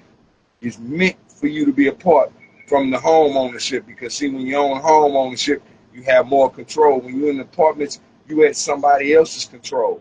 And a lot of the time they don't want to tell you that, yeah, when Hurricane Harvey came and flooded all the goddamn apartment, mold been growing, and we don't want to spend the money to rebuild the whole structure like we have to make it safe. So we leaving all this shit really just with mold and asbestos growing. And yes, y'all are breathing that shit in, and that is causing a lot of y'all problems. But if none of y'all complain in the legal manner in which you should, in a strategic manner like this brother has been doing, nothing gets done. You know what I'm saying? If we had a lot of them doing these briefings, a lot of them doing what this brother has been doing, you know, that creates and that shows for a big problem. So I salute you, bro. I just hate that you had to stand alone, but I'm glad that you have, because you applied the pressure. And we're going to all stand behind you in the future on that. But I want you to continue, if you don't mind, if you could just tell some of the people, you know, about your manuscript, if you don't mind, you know, because I want them to look forward to it, because this is what you'll know a person about, you know, because he has something that he's gonna give to the world. It's a great gift. It's knowledge, y'all. And without giving it all away, I want him to give us a little small, you know, synopsis, you know, on what we can look forward to in the future. All right. Man, it all started in November, right after my birthday.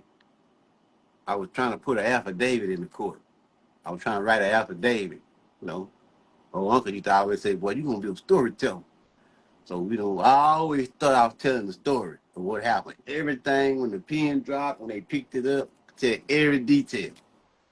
So once I got to like 20 some pages, I called that sucker a prima facie meritorious defense. And so people be asking me, what do prima facie meritorious defense mean? A prima facie meritorious defense is a defense that's right there in your face. It can't be disputed. You know what I'm saying? Like, just say, for instance, you go to jail and you be sitting in the back of the police car and they call the DA to see they want you to bring him in.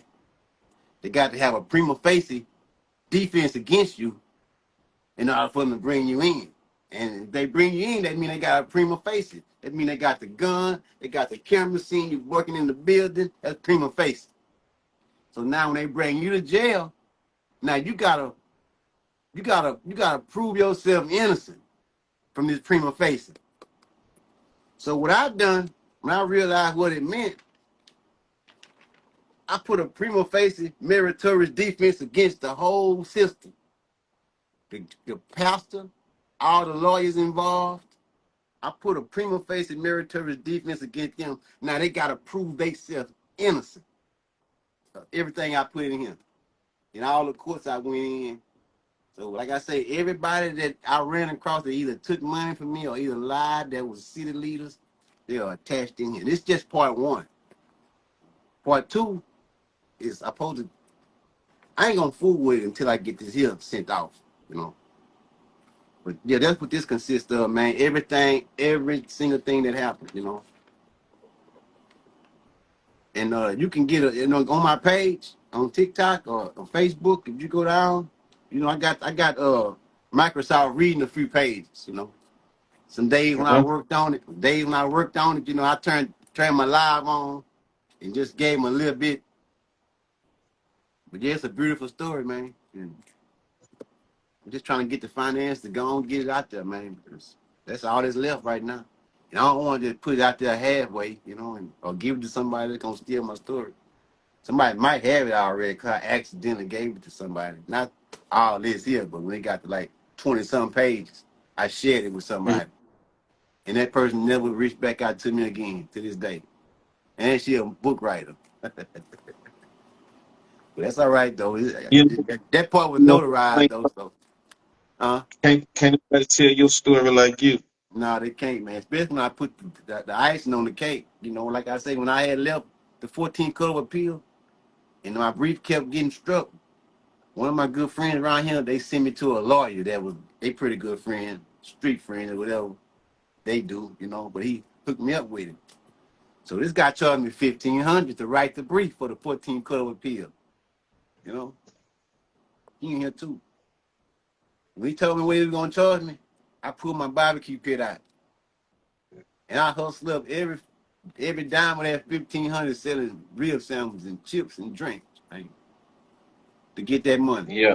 Cause I told you I couldn't go backwards. Yeah, you're right. You're You gotta right. go forward, man. Why this is hey. It's all right, y'all gonna see it because it's coming soon, man. Cause you know, I got a feeling, Oh, man. God told me, man, listen to me, man. I prayed, man. God told me help coming. That's all I kept hearing. Help coming, man. Help coming. That's when the sister said at my table. She said at my table, help coming, help coming. I just knew, you know what I'm saying, help coming.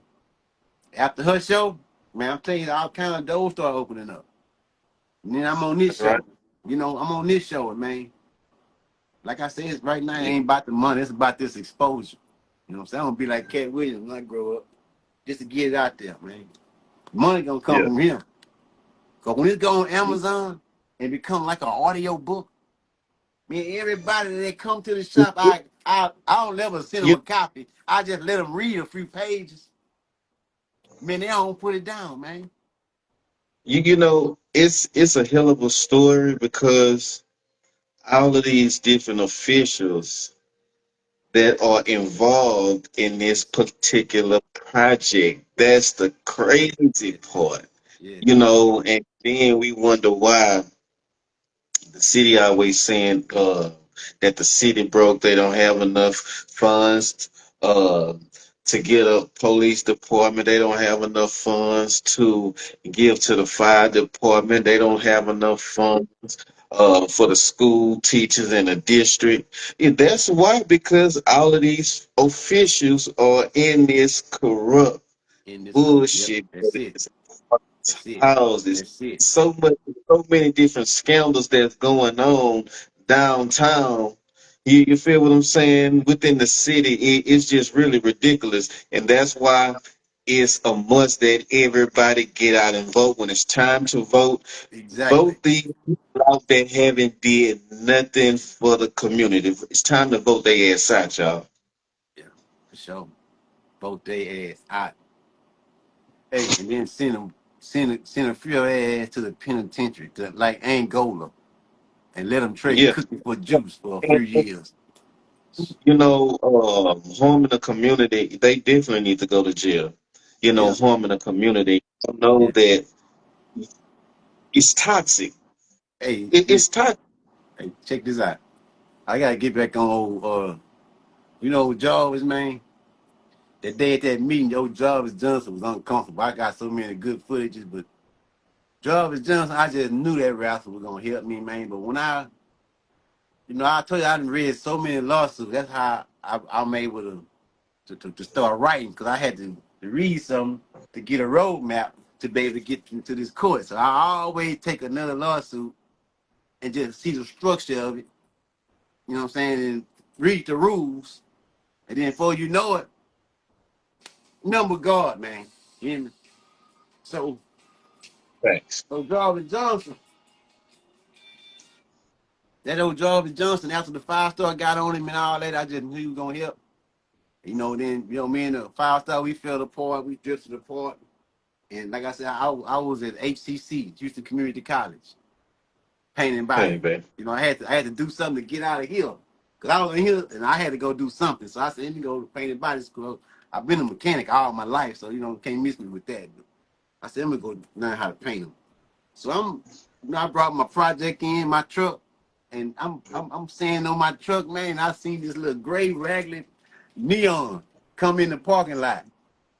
And so this big man was in it, the little car. So I said, it looked like Jarvis Johnson. I just said it in my mind. And when he got out the car, it was Jarvis Johnson, man.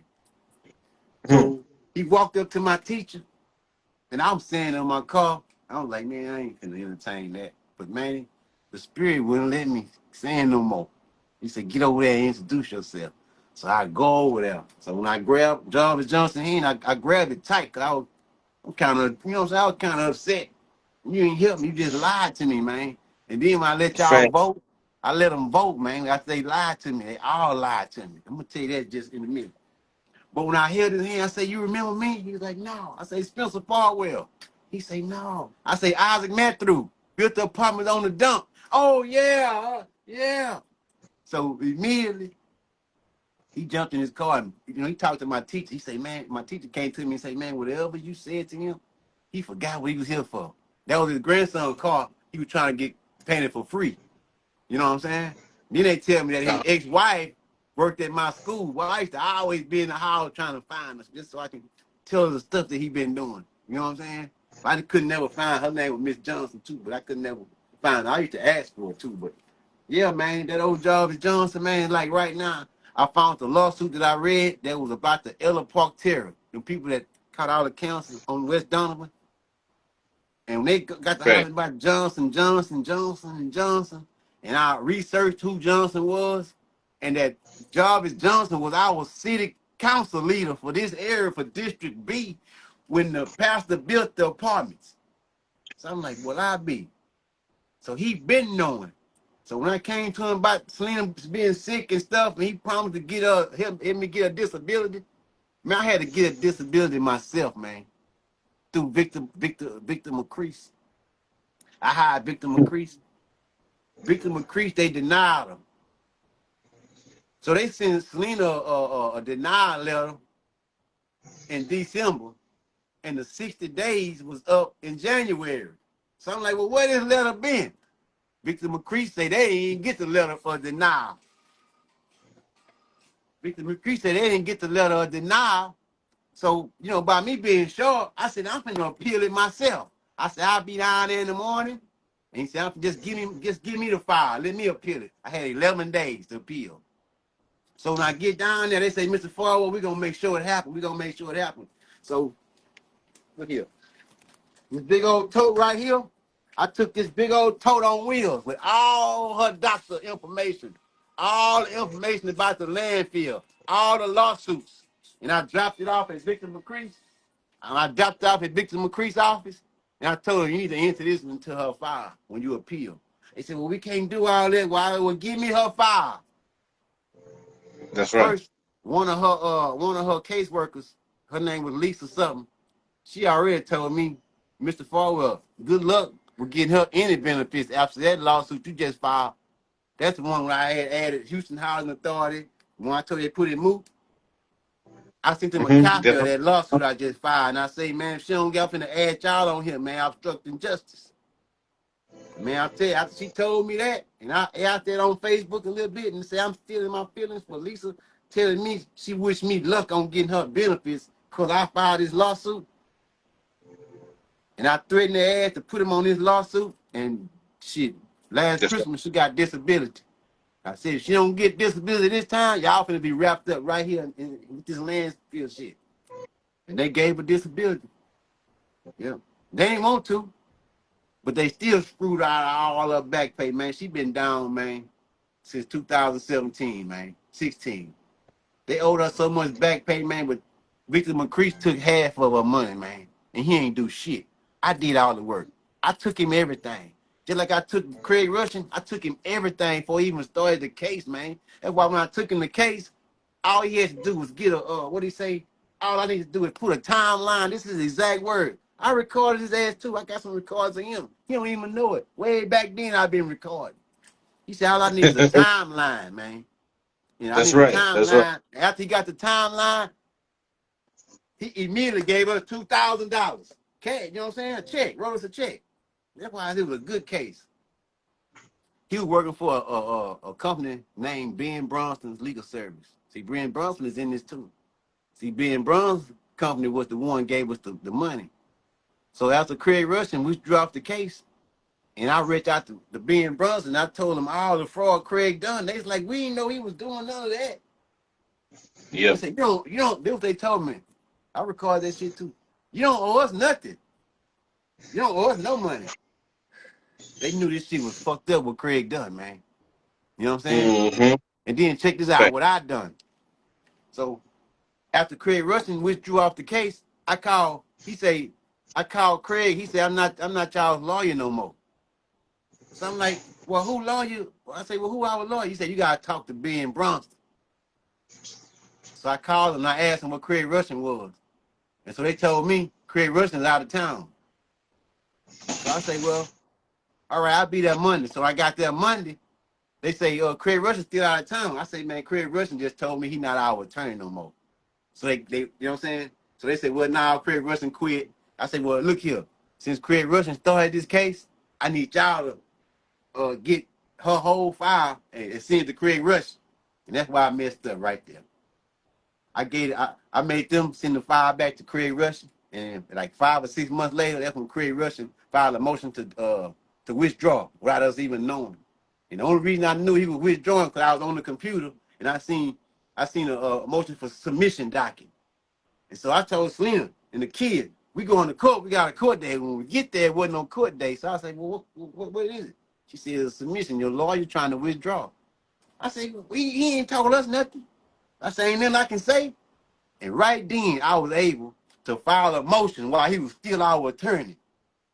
See, that was a conflict of interest right there. Me coming and you just lied to the judge and told her we was all in agreement of you withdrawing off the case. You know what I'm saying? It's tough, man. It's a tough case. It's so much, man. So much I couldn't tell you, but boy, I tell you, boy, just stay tuned. It's about to come out now. But it's in the writing, though. So in all the documents I seen in the writing, and I put it so good back to the court, putting it back into the court, letting them know what they did to fraud, man. Just, I put it back perfect, but no judge wanted to hear it, man. They didn't want to hear it. And that's what the crazy That's thing because is. that's because and the judge probably didn't want to um, pursue the case because of the fact it's so many high powered city officials that were involved during that time. Yeah. Because if you got Sheila Jackson Lee, Sylvester Turner, and got their hands in it on top of Plummer and who else? Wasn't Jarvis Johnson. Yeah. It's a lot of key players. These high, it's a lot of what I'm saying. It's some heavyweights, with their hands in this property. Yeah. So and this is something that you can't sit back and let go because see, you got all the paperwork, you got all the videos, you got everything you need because you sent everything to me, Yeah.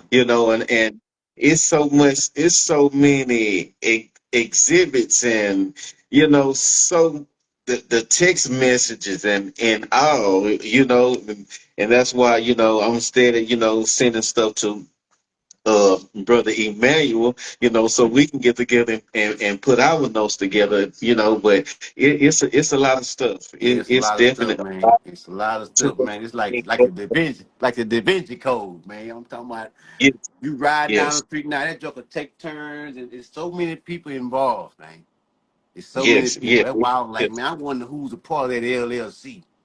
That's what I've been trying to Mm-hmm. figure. Because I do know one thing, that the pastor, Isaac Matthew, he cannot sell that dirt. He can sell the buildings, but he can't sell that dirt, man. He locked in with that dirt, man. And that's how he got busted. He got the dirt still registered to his $1 million spread right here in our community on Newman Street. So all the properties on all the 4 properties, he sold the projects to Fairfield. But the grounds are still registered to his big house in Newman right now, according to HCAD. He can't sell it, man, because he got to protect what's under that ground, man. And I was at the store getting coffee one morning, and one guy told me, man, after I told him what was going on, he like buy property. He say, man, fuck them people, man. They don't want to sell nobody no property around here unless they in their clique. That's how it is, man. Because if you ain't in the clique, you buy this property and gonna do your soil sampling. You know what I'm saying? It's going down. That's why right now I wanna know who signed off on the property on these papers saying it was safe to put these apartments on top of. That's what I'm looking for now. I don't know how to go by looking for it, but that's the smoking gun right there. Who signed it? That's how Who's we'll find out. We'll find out. Yeah, Don't worry about it. We'll find out. yeah. Oh We'll We'll yeah. definitely find out. find out. And what a lot of people need to know, what a lot of people need to know is I'm gonna give you an example because it's real about how a lot of these people they can have these high positions, these high names, and they could help you, but a lot of times they overlook you. They overlook us because we aren't a part of their quote unquote clique. You know, many years ago, and it's gonna be a real short. Many years ago, we had a family reunion, and my family is real deep, as anybody can attest that heard my dedication to my cousin Dexter Grace on Monday night Slick Talk. We dedicated the show to him. But the family I belong to, the Theory Nation, they have a large number and they stick together real strong. And one of the family reunions we had it next to the Reliance Stadium. So that's that big pretty hotel. And we had the little ballroom and it was nice. So the whole family, you know, then got together for the weekend and did their family reunion thing. And we having the night where they have a talent show competition. So everybody that got up there and did their little thing, you know, and you know in the black family this is a big thing. So it's about my turn to get up there and do my little thing, and I was gonna do the little Ray Charles for them, have everybody laughing. So you know, I done brought my little suit and all this here. I'm getting prepared, and right before it's my turn to go up, you know, the committee stops everything and say, "Hey, everybody, we got a surprise attendant to the family reunion. I want all of y'all to welcome our cousin, Jarvis Johnson." So this dude steps up on the stage at the family reunion, takes everybody's attention. Hey y'all, I'm family. I'm just here, you know, it's family. I just had to step in. Hey, ooh. So he takes everybody's attention, and they just, you know, woo woo woo woo woo. My son, even, you know, because I brought my son to reunion. My son, you know, liked him and went over to meet him and all that and was just amazed that that's his cousin and the stuff that he was doing, you know, he was known. So, you know, years passed, you know, and this situation happened with my son when my son was murdered in Greenspoint, November 5th, 2017. And so when that happened, I reached out to a lot of people who had influence, people I had previously worked with, to get some help in finding the solution to my son's problem situation. And a lot of people, you know, just wouldn't help. This was after Hurricane Harvey, so I kind of gave a lot of people the benefit of the doubt and said maybe that Harvey is what made a lot of people not able to, you know, help me during that time. But one of those people, I reached out to their office, and many people can attest to when I go after something, you know, I don't give up until I get it accomplished. So, you know, I'm going to stay on you. So I kept calling this man's office, letting his secretary know, hey, tell Jarvis Johnson, I'm his cousin. It's you know how we say it down in the South. I identify my grandmama and my daddy. I'm your cousin through such and such. You came to the reunion such and such. Yeah, you know, I'll send you pictures of you standing next to my dad and my grandma with your mama, cause his mama owned this restaurant in Houston back in the day called Aunt B's. It was off 45. Yeah, if Yep. anybody went over there, you know that you know, it was some good portion size, but soul food, man. And I'm talking about Aunt B's had some good food, man. So Yeah. his mama, she's the owner of that, and so you know she was there, you know, with all my grandmothers and her sisters. And at that time, a lot of them were still here. A lot of them have passed since that date. So those pictures are very valuable to us. And the moment is very valuable. So when this situation happened with my son, I went to Jarvis. I went to his office and had to go through the proper channels. I couldn't get no preferential treatment, so I had to reach out to the office like anybody. And I let the secretary know, you know, you might discount me, but I'm not a normal person. If you could just let him know this message that I'm his cousin, let him check it out and see if I'm, somebody lying or if what I'm saying is real. And once he does that for himself, he'll find out I'm real. He's supposed to come and help, because the person that we talking about, the man that was murdered, is your cousin. You feel what I'm saying? You can step in and interrupt our goddamn family reunion to publicize yourself. Okay, so what are you doing that for other than to let us know that I'm family and family's supposed to help each other? Right. So when I went to this man and I begged his secretary multiple times, kept hitting her back, hey, did you talk to him? Yes, brother man, when I talked to him, okay, you sound like you're getting irritated, baby. I'm just calling because nobody else will help me. And if he knows this is cousin, just his influence, just calling the news station or something, standing with me, people are listening to me because I'm feeling like my son been framed, you know what I'm saying? And, I need to get down to the root of it and find out. And I need his help. All I need him for is just to look at the case. Call a couple of his people in City Hall and tell them to look at the case. I needed that help. This is my real family member. Our names are in our family book. This is the Theory Nation. That ain't, it's deeply rooted. And I reached out to him, and his position of power could have helped me. It could have helped me a lot. But you know what his office did? They kept telling me, well, he's out of town for this. Okay, well, when he get back in town, what day will that be? Oh, I don't know. So, okay, well, you the secretary, you got his calendar. Look on it, see what it is. Okay, well, he'll be in this day. I call in that day. Did you tell him? Can I talk to him? I'll give him a message again. Okay, the next day. Did you tell him? I'll talk to him. To this day, the man ain't never reached out to me. The man ain't never said to me. That's the reason my son way far away in some grave that I gotta travel a long time just to go see my baby. And that ain't the grave that I picked for him. That's why they were able to throw my son's case out after I did 3.5 years of work. I did a phenomenal case. The little dude that murdered my son turned his own self in after being on the run for 2 years. I mean, did phenomenal shit in this case. I had Ed Gonzalez put him on the top 20 Harris County fugitive most wanted list. I had to keep pressuring these folks to do stuff on my own. And this is my cousin and just his word. And that's his job. He's supposed to be there for the people. Just his word is what you're supposed to be doing. Just giving your word for the people. But just his word would have helped and influenced his own family member. And guess what? He left me hanging. So if he would leave me hanging, he would leave my baby, his cousin, his dead cousin hanging. He's just like a whole lot of these others. They in the clique, and you can only get with them if you're a part of their clique and you can benefit from it. Or if your shit is super popular.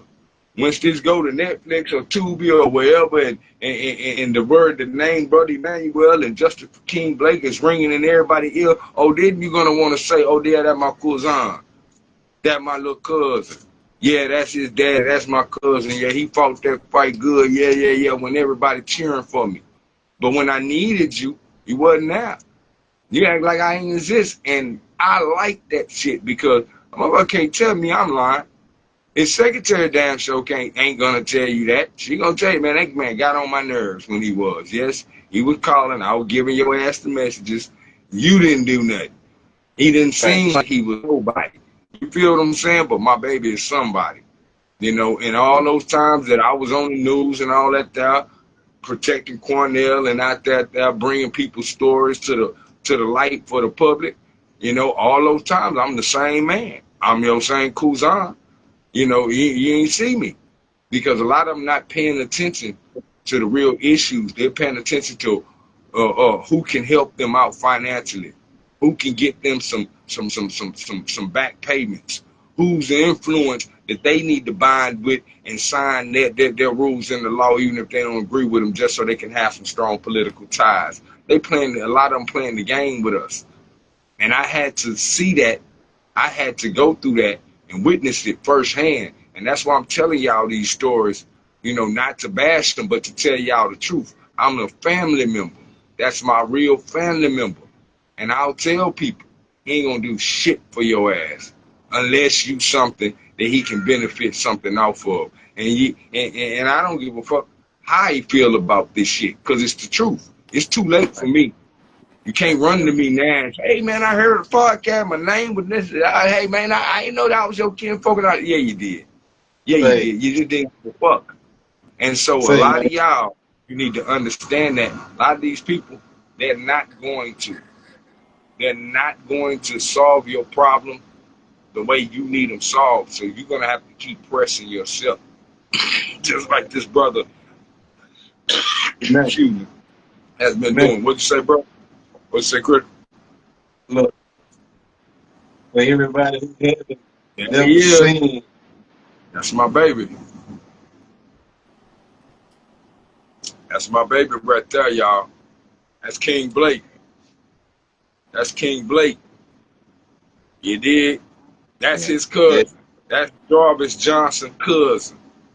Yeah. That's his cousin. They ain't said a word for him. My baby got done like that. Y'all see the picture at the bottom, but yeah, that's his cousin. If you can't stand for your family members, I don't feel like you're gonna really stand for the people. And I gotta say that, you know what I'm saying? Some people keep that to themselves, But I'm gonna tell y'all the truth, even if it is my own fucking people. If they doing right, they doing right. If they ain't, they ain't. And I'm gonna tell everybody else, don't fuck with them. We need people that's in there that's real about it. You dig? That's some real truth. And I'm Brother Emmanuel. I'm Texas T. I'm Youngster. I'm whatever name they won't come for me. Check my shit. Check what I'm saying. It is what it is. It's the truth. And as long as we stand on the truth, we ain't worried about what the hell come out our mouth. It's gonna be the truth. Facts. And I take personal offense because that was my baby. That was my baby. So I can personally, and if it was a personal attack, well, it would be more vicious, but I got to keep my passions rounded because I have to show the people. And I gave him the opportunity like I gave a lot of them the opportunity. And when I gave them the opportunity and they turned me away, I got to tell the people. I don't like having to say that, you know what I'm saying, Mayor Sylvester Turner, you know what I'm saying, had me on his campaign, out there, boots on the ground, and we got this brother in the office. And then I come in the city hall, spoke to this brother as a black mayor. I'm in full Panther regalia. I'm talking about, brought my father in there, brought my earth in there, honored them, honored the veterans, honored the elders, spoke just, I'm feeling historical. We got a black mayor in Houston, a black man. I was a part of the team. We got him in. I'm feeling good now. I'm finna bring my issues to a brother. And he gonna take care of it. Because he know me, man.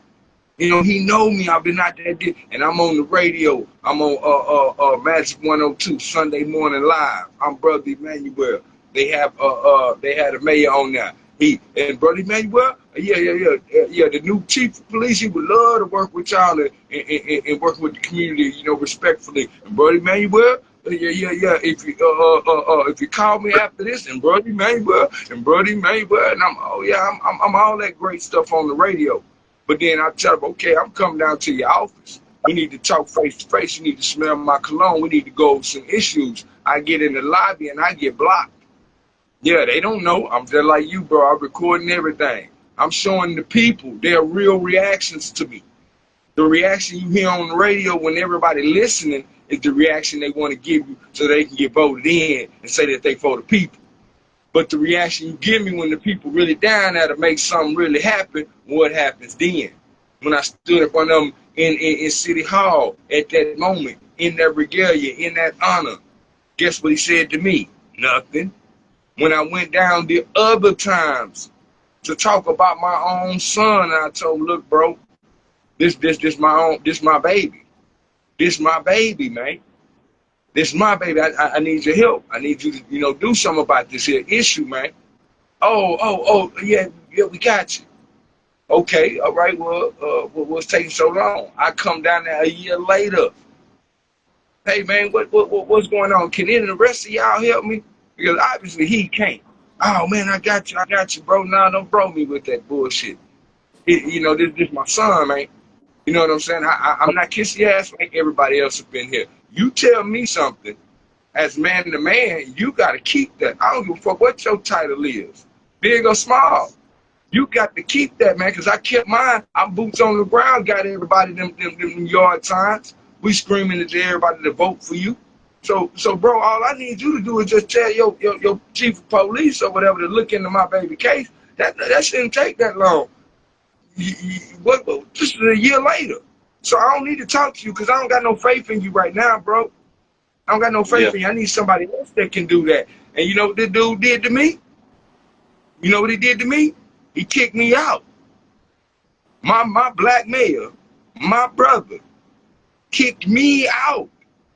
I'm the brother who was on Sunday Morning Live. Sheila Jackson asked, Brother Manuel, come to the Black Caucus. We want you to come to the Black Caucus. I went there. Sat down at the dinner table with Jesse Jackson and the Trinidad,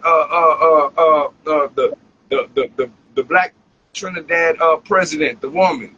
You know what I'm saying? With Sheila Jackson. Got them all to do a little small video. Gave them all my son obituary personally. A program from the funeral personally. Hey, man, this is my son, man. You know, look into that when y'all get a chance, man. This is some information on the inside of it. I specifically brought it for y'all. I appreciate your presence. I appreciate you doing this here. And I'm going to get at y'all. But I really did that shit. This is the same dude. And all I'm talking about is my son. I ain't up in here talking about let's get this nigga out of office. I don't like you. All I'm telling you is y'all left my son out here naked on the ground. You don't do that, dog. You left my baby out here for every camera and everybody to video him like that, man. You don't do people like that, man. And then y'all letting this legal system just trample him. You don't do that. Why? Because he ain't famous? Why? Because I don't got a million people standing behind me screaming justice for King Blake, and now y'all like, oh man, them the constituents, we got to do something about this. Let's look into the case. Oh, I'd have had it then. Or if punk ass Pumpkinhead had to say, hey, yeah, y'all know this is my bodyguard. You know, he just lost his son, and we need to find out how this happened and all that. Then everybody would have came, but all those that should have used their influence didn't. Left me hanging. So I had to fight the fight myself. But my brother, Sylvester Turner, and I even gave him honor when he passed. I gave him honor when he passed. I don't believe in that bashing a person like that there. No, I love his family. I love a lot of his works. But I got to tell the truth to him. And if I lie to y'all right now, you're going to go back and you're going to look on the City Hall thing because it's in their records forever. You can pull up anything somebody said they did. It'll show you because there's a thing called HTV. It's Houston Television. It shows the whole thing recorded live, and it keeps it in the vault. You can go back years back and see those things. If you go back and you see that day, November 7th, 2018, it was a reason I was there November 7th, dude. My son died November 5th, 2017. So this is a year later, I'm having to talk to you. I can't get here on November 5th because the Tuesday, it don't fall on there. You can only go down there and talk on the Tuesday. So the Tuesday for this year is the 7th. And it's not the 5th. Otherwise, I'd have been there. But instead, I was at the cemetery for the 5th. Why? Because I'm here to talk to you about my son that done got murdered. Why? I'll teach to everybody to stop murdering each other. These little dudes took mine out, and I need one of y'all to say something. You won't say nothing. What am I supposed to think? Are y'all really for the people? What am I supposed to tell the people? Lying, tell them y'all did something, you didn't do it. I'm going to have to tell the people the truth.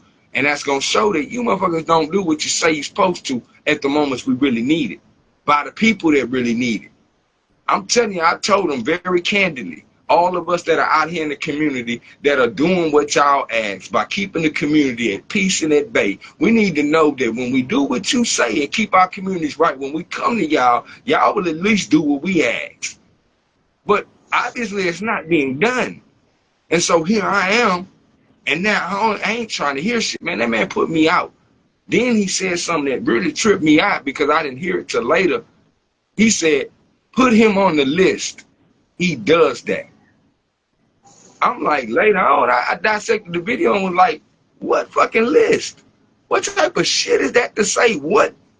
That tripped me out. I'm like, whoa, what list? Now I started to realize why the news stations and stuff didn't want to put my story on anymore. I've been on there 12 times, every news station twice. Channel 2 bought my son a $50,000 headstone. I was on the story for him. What? Now all of a sudden nobody want to hear my story. Nobody want to hear about my son. I was on the thing the night before the DA brought me in for a meeting. Why? Because I was on Channel 2 talking about how the fuck is it all these years later and this man ain't still ain't brought up. Channel 2 brought the story out. Oh yeah, the DA listened the next morning. Yeah, got a meeting with me, had all that. Then told me all some amazing shit. It's just a bunch of stuff. But this is all I'm saying, bro. Just like with your stuff and with a lot of our stories, we have amazing stories that really need to be brought out, that really have some validity in the problems that we all deal with every day. But some of the people that we bring these issues to, they have the power, yet they don't do what they're supposed to, and it hurts our case. It hurts the thing that could help the neighborhood. And so those people, I got to call them for what they are. Just like Critical said, they in violation, man. You know, those are agents, those are enemies of the people. And we have to call them for it, stop letting them keep their power, because they ain't doing shit unless you in they clique. And we ain't in they clique, y'all. We don't fit. We don't have the money donations to give them. We don't. So we're left down here in the trenches getting stole from by Pumpkinhead and his cohort and the many others. Shit, all the way down to a lot of y'all preachers and shit. Y'all think I talk about Pumpkinhead? I talk about some of y'all goddamn preachers that ain't doing shit for the neighborhood. But let me digress. You get what I'm saying? I'm just saying, man. You know. But yeah, I thank you, bro. I thank you. Man, You know, for doing that. And as always, in front of my people, I give my brother his acknowledgement. Thank you, Critical, for bringing this stage to all other people, man. You know, this is blossoming into something very, very magnificent. But yeah, for my whole story, y'all, I don't want y'all to think it's a tirade. It's just letting you know that and letting you know with solid proof. You can look my story up. That's real. Jarvis is my cousin, and that nigga ain't did shit for my baby, and probably to this damn day don't even know the shit until somebody would get in his ear and be like, "Man, is your cousin, brother, man?" No, what? Are you sure? Hold on, let me find. Oh shit, that is. Yeah. A lot of them not really tied into us, y'all. They'll come right there in the place, right there with us. And then later on, don't know it. Like you said, you had to, hey, you remember me? Huh? Yeah. Because they do that so much. They show what they about, man. They not for real. Any of y'all I see in the streets or somewhere, y'all, hey, brother, man, well, I'm gonna remember where the fuck I know you from. I ain't gonna be doing that much in life to where I don't remember. Check this out, y'all. Don't y'all remember in school all your classmates' names?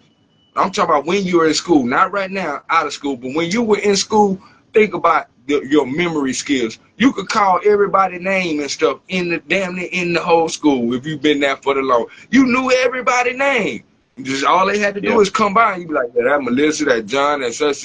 You knew all the people in your neighborhood. You knew all your cousins' names. And showed up black folk, we got a lot of them. That my cousin Riri, that my cousin TT, that my cousin Popo, that my cousin. When we know their real names and they nicknames and stuff, we just have the capacity to remember things.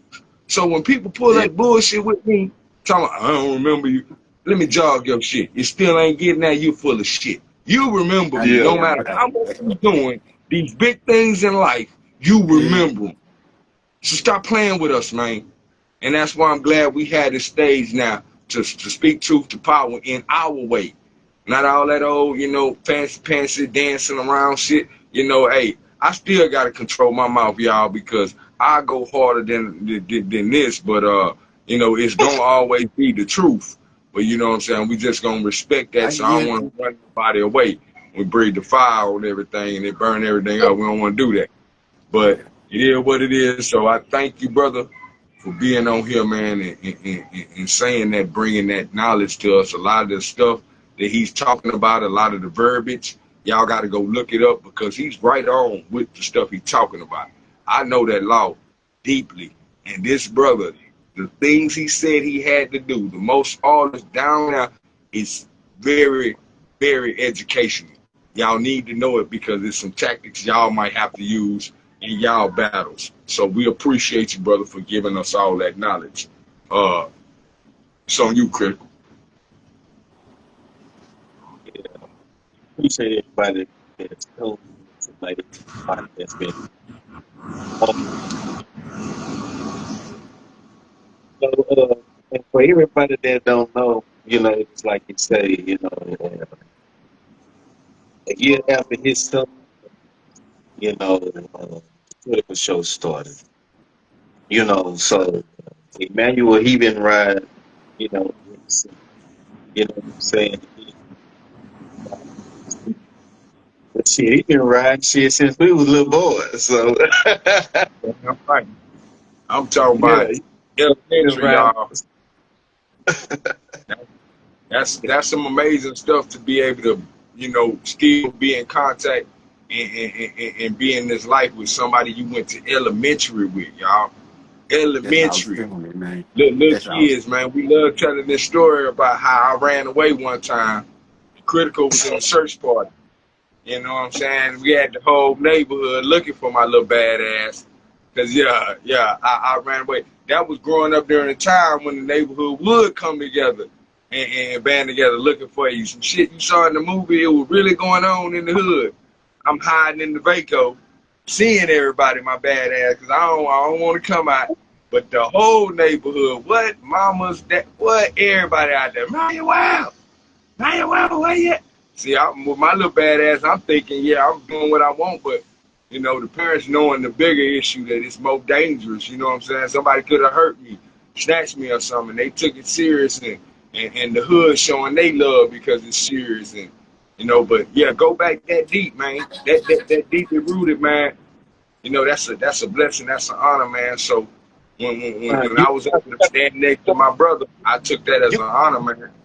I know signs like you said, and like a lot of people say, that some people they overlook them, but some of us that know better, we see the signs.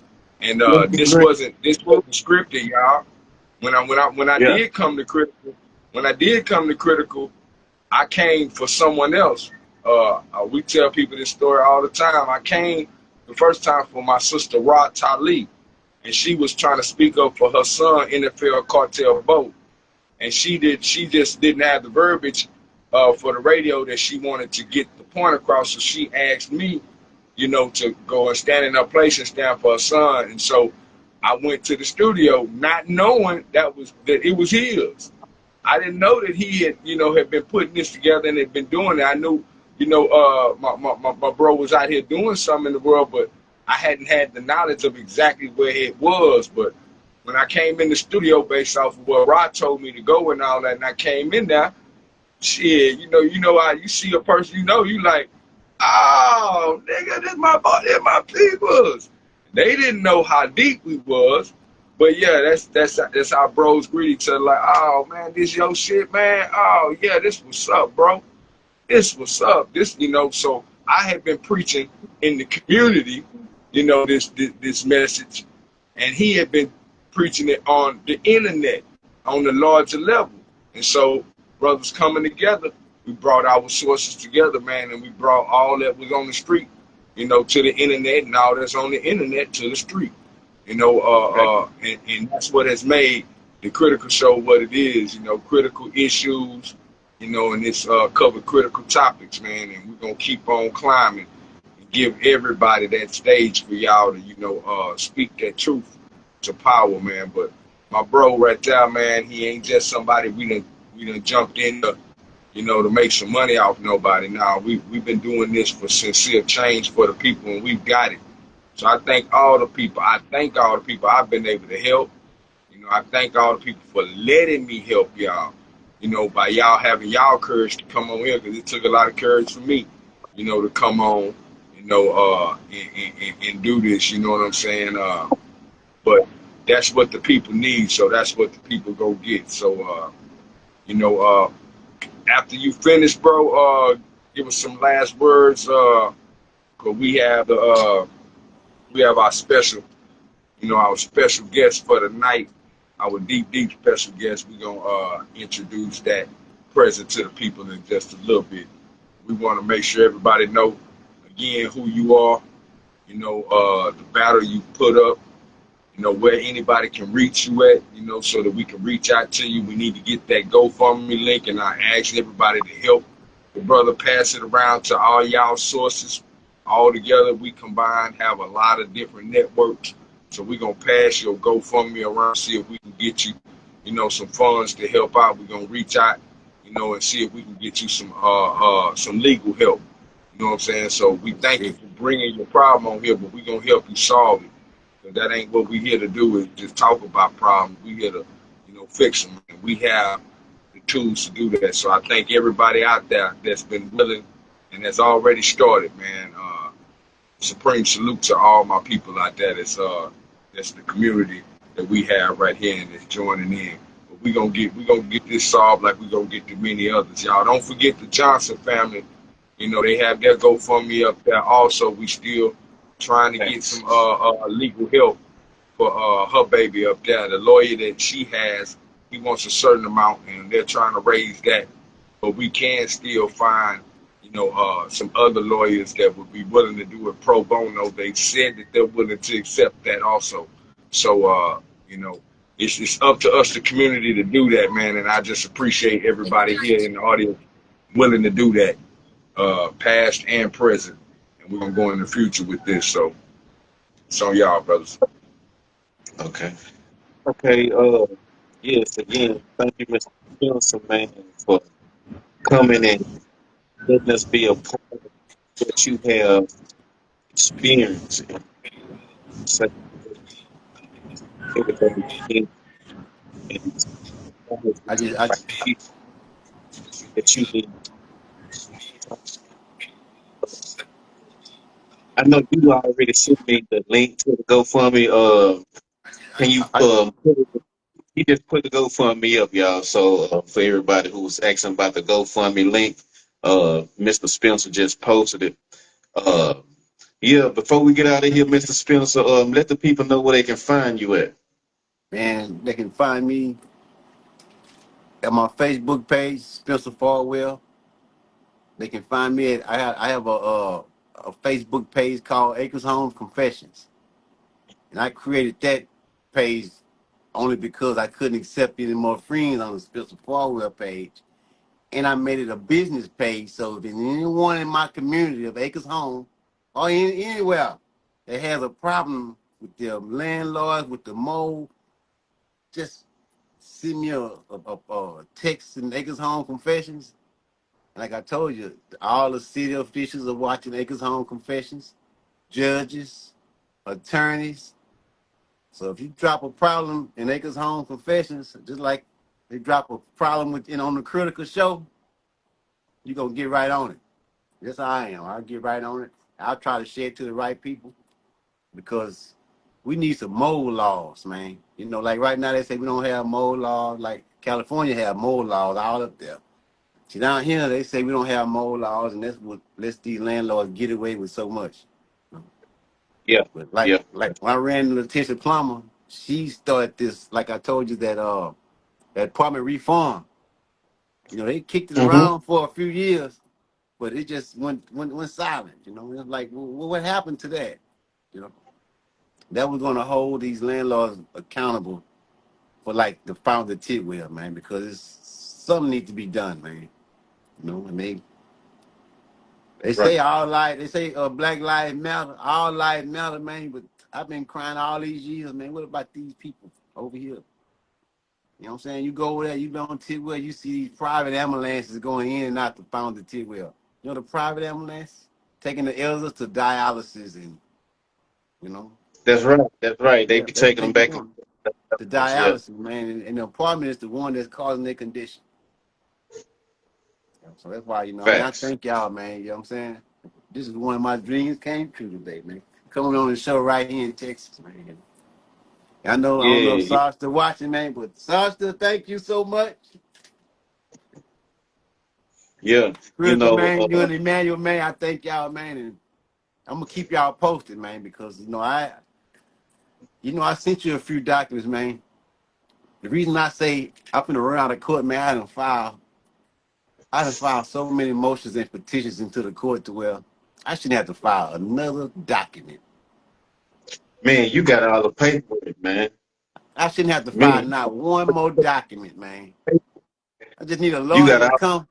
Man, I'm saying if I just had one lawyer to just come sign on, and I ain't bragging. If a lawyer, you don't even have to be a bad lawyer, just an attorney to where I won't be able to be denied, they're gonna settle this case. Or they'll have to go to trial. And like I told you, man, this is one of them $500 million lawsuits right here, man, against bad Facts. people, man. Bad people, man. It ain't like they don't have the money.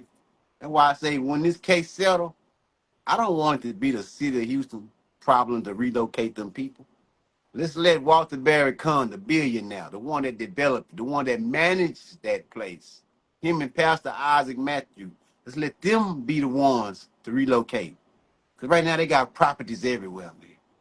They got so many places, man. It'll be like this here to relocate everybody on Tidwell. They that heavy, man. You know, and that's why we gotta keep talking about it every day now. You know, because this, like I said, they pile up in that church. They pile Yeah, up you in got that to stay. church. Yeah, they pile up in that church, and knowing that it's a problem over there. One them say, Pastor, let's do something for those people. I'm like, why, Pastor? Let's do something for those people, man. I'll tell you, since 2020, Pastor Isaac Matthew promised 5-star general that he was gonna get a GoFundMe for Selena to help pay her bills, man. But that was only to get me to stop talking about why they was voting in 2020. They were trying to vote the judges in, and they did their voting right there at that church I'm telling you about. That's why the 5-star called it a den within equity. They did the galas, they did all kind of stuff at the church until I put the You big know. eye on the church. Mm-hmm. Yeah. Yeah, you did. And Yeah, then when I yeah, put you the big did. eye on the church, Sheila Jackson, they started moving the programs to other churches. Yeah, that's when she was alive. Bless her heart. God bless her. You know, but like I say, I've been reaching out to Sheila since 2018, and she kept this secret. She took this secret to her grave. And like I That's say, the right. coldest one, and both of them You know, died from cancer, man. And we just the cancer cluster hey, right here hey, at I the was just home, man. gonna say that. Look, Mr. Spence, I was just gonna say that. Hey, it's a coincidence now. Both of them Coincidence. passed from cancer. Yeah. Hey.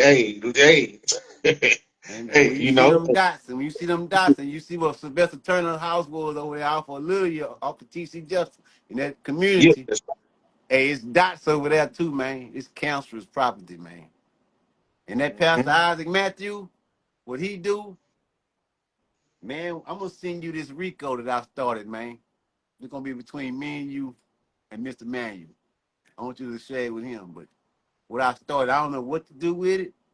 I'm gonna tell you what I was gonna do with it. Because the court is so fraudulent towards me in this case, I often put that RICO together and I often file it on TikTok, Instagram, YouTube, everywhere, all over the internet, put their business out there. Then maybe I would have found a lawyer that would have helped me. Because like right now, trying to put it into the federal court, the woman told me she's gonna have me sanctioned in jail. So you already know they're against me in the federal court right here in Houston. So I don't know another court that I can file this case in. That's why I say fuck it. I'll just file it on the internet. Yeah.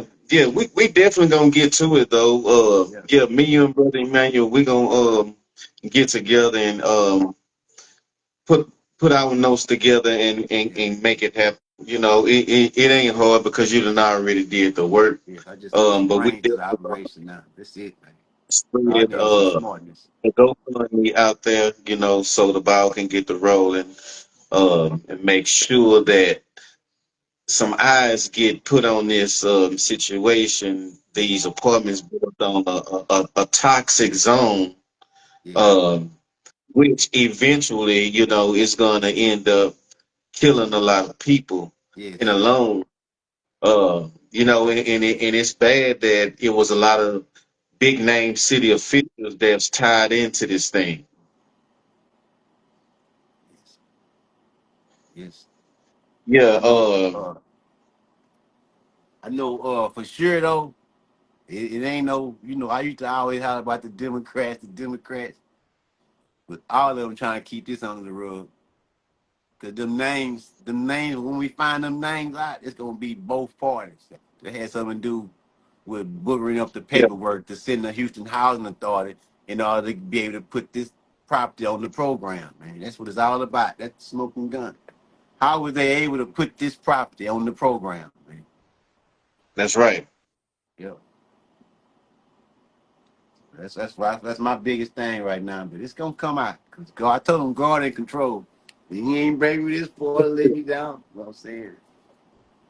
Man, I thank y'all again so much, man. And Man, just stay tuned. any, I'm gonna any send you some documents, man. oh yeah, most I'm gonna send you some definitely. more Yeah. documents, man. I'm somebody gonna blow your mind, man. It's like the stuff that I'm gonna send you, the stuff that's been sealed into the court. And guess what? When I go on appeal, my documents never go to the next court. They never send my appeal record on to the next court because it's just so bad, man. When a real Yeah, judge finally hear this case, man, just watch. it's They a ain't never lot. been heard. It's a lot. And once we get together and put our notes together, we're gonna do a part two. We're gonna Okay. definitely do a part two. And when we do our part two, it's gonna show us, in action. You know what Yeah. I'm saying? I ain't gonna say on here, but when we get ready to do a part two, we're gonna be in action. Uh, making it do what it do for the people because we don't need people getting sick uh, Right, man. over because some people wanted to be greedy, and that's what it all boils down to. People being greedy, because the people that you named, and then um this pastor uh, as well, you know, and that's why a lot of the stuff that they were trying to do, you know, they tried to uh, regentrify Acres Home so quick while Turner was in office, but at the Yeah. same time, they were still trying to cover up the bullshit. So at the same time, they making it look good all the way around. So that's why he trying to was hurrying up, doing all of those different deals. The same thing with the apartments right there in the same parking lot as Greenspoint Mall. But we're gonna get in. That's gonna be for another day. We're gonna get into that about the Greenspoint situation. And that's the thing. Me and Brother Emmanuel, the team, we really have a lot on our plate. It's so many different stories that need to come out. A lot of people need to be helped. It's a lot that's going on within the city to be around here half stepping and bullshitting and conning and scamming people. Um, and yes, and that's the sad part is always our people. It always got to be our people because the people that closed them deals for that apartment complex, all of them look exactly like us. All of them. All of them. All of them. Every last one of them look exactly like us. Which that's the bad part. But we appreciate everybody that tuned in tonight. We're gonna get up out of here. We may have a special show coming. Maybe tomorrow or Saturday, but we're gonna have something special within the next couple of days. Y'all will see the promo. It'll go up between now and tomorrow. The new promo will be going up on some new stories with different issues.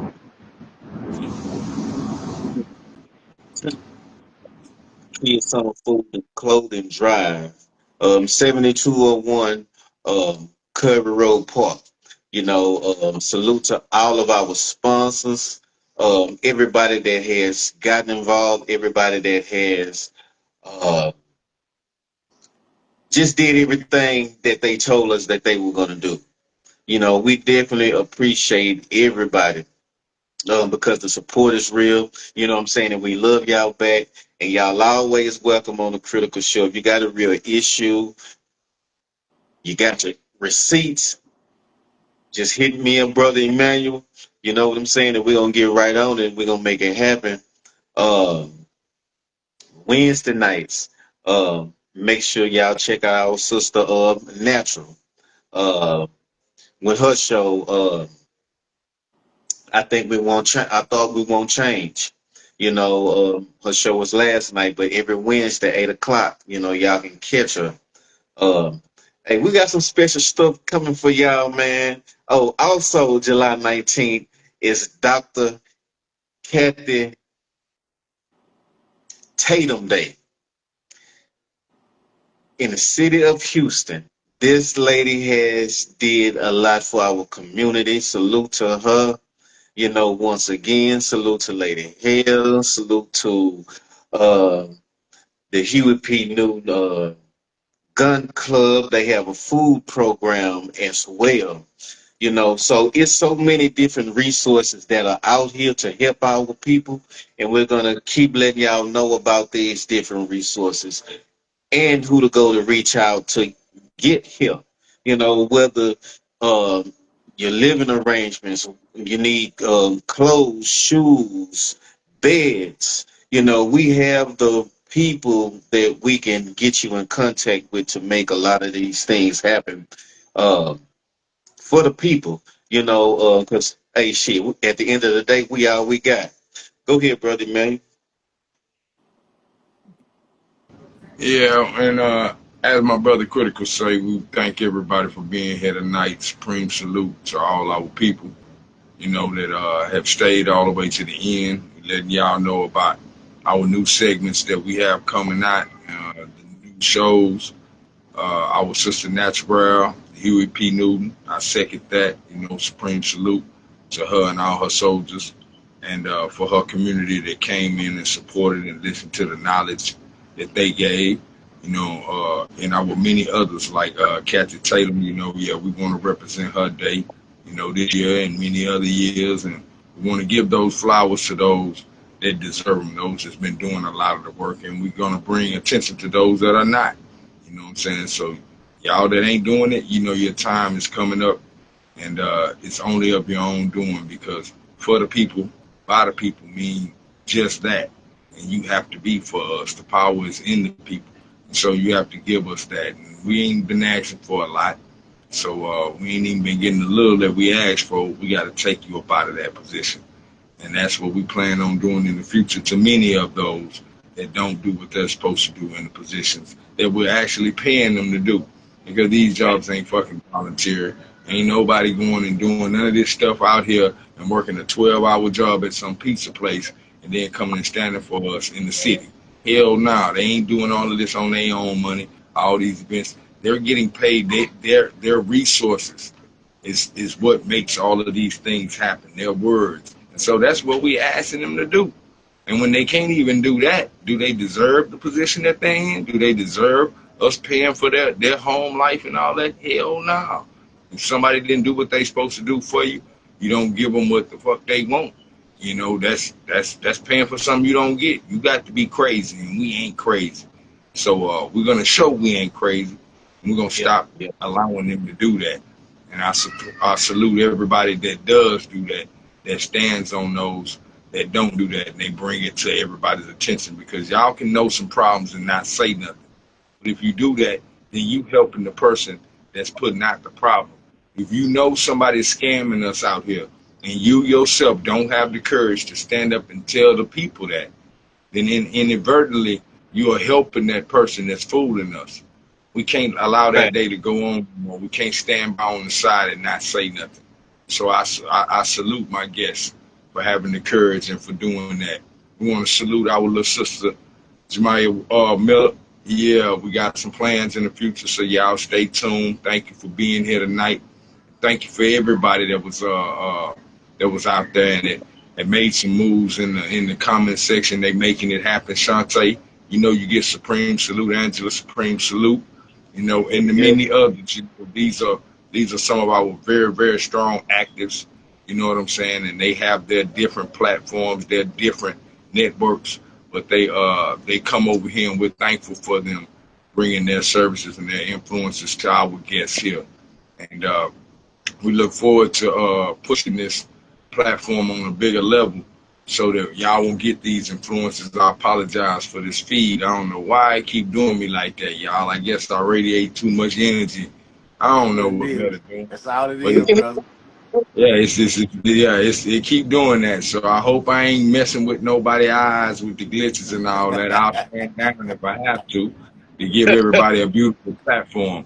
But we gonna get it together after a while, y'all. So just continue to stay with us and look forward to what we got tomorrow night. To recap, what we gonna do. We're gonna go over it for all my people that want to. We're gonna go over the weekly issues and anything else we have coming or that just came to us. And then Monday night, Slick Talk.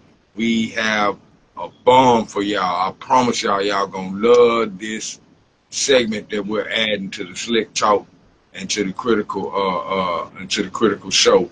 Y'all are really gonna appreciate this. This is a salute to our new era, to the new generation.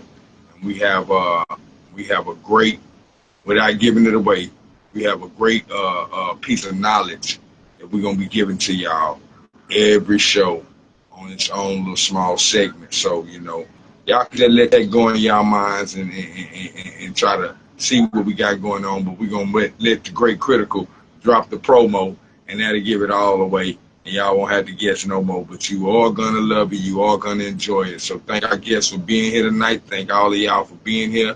I am, as always, the Houstonian.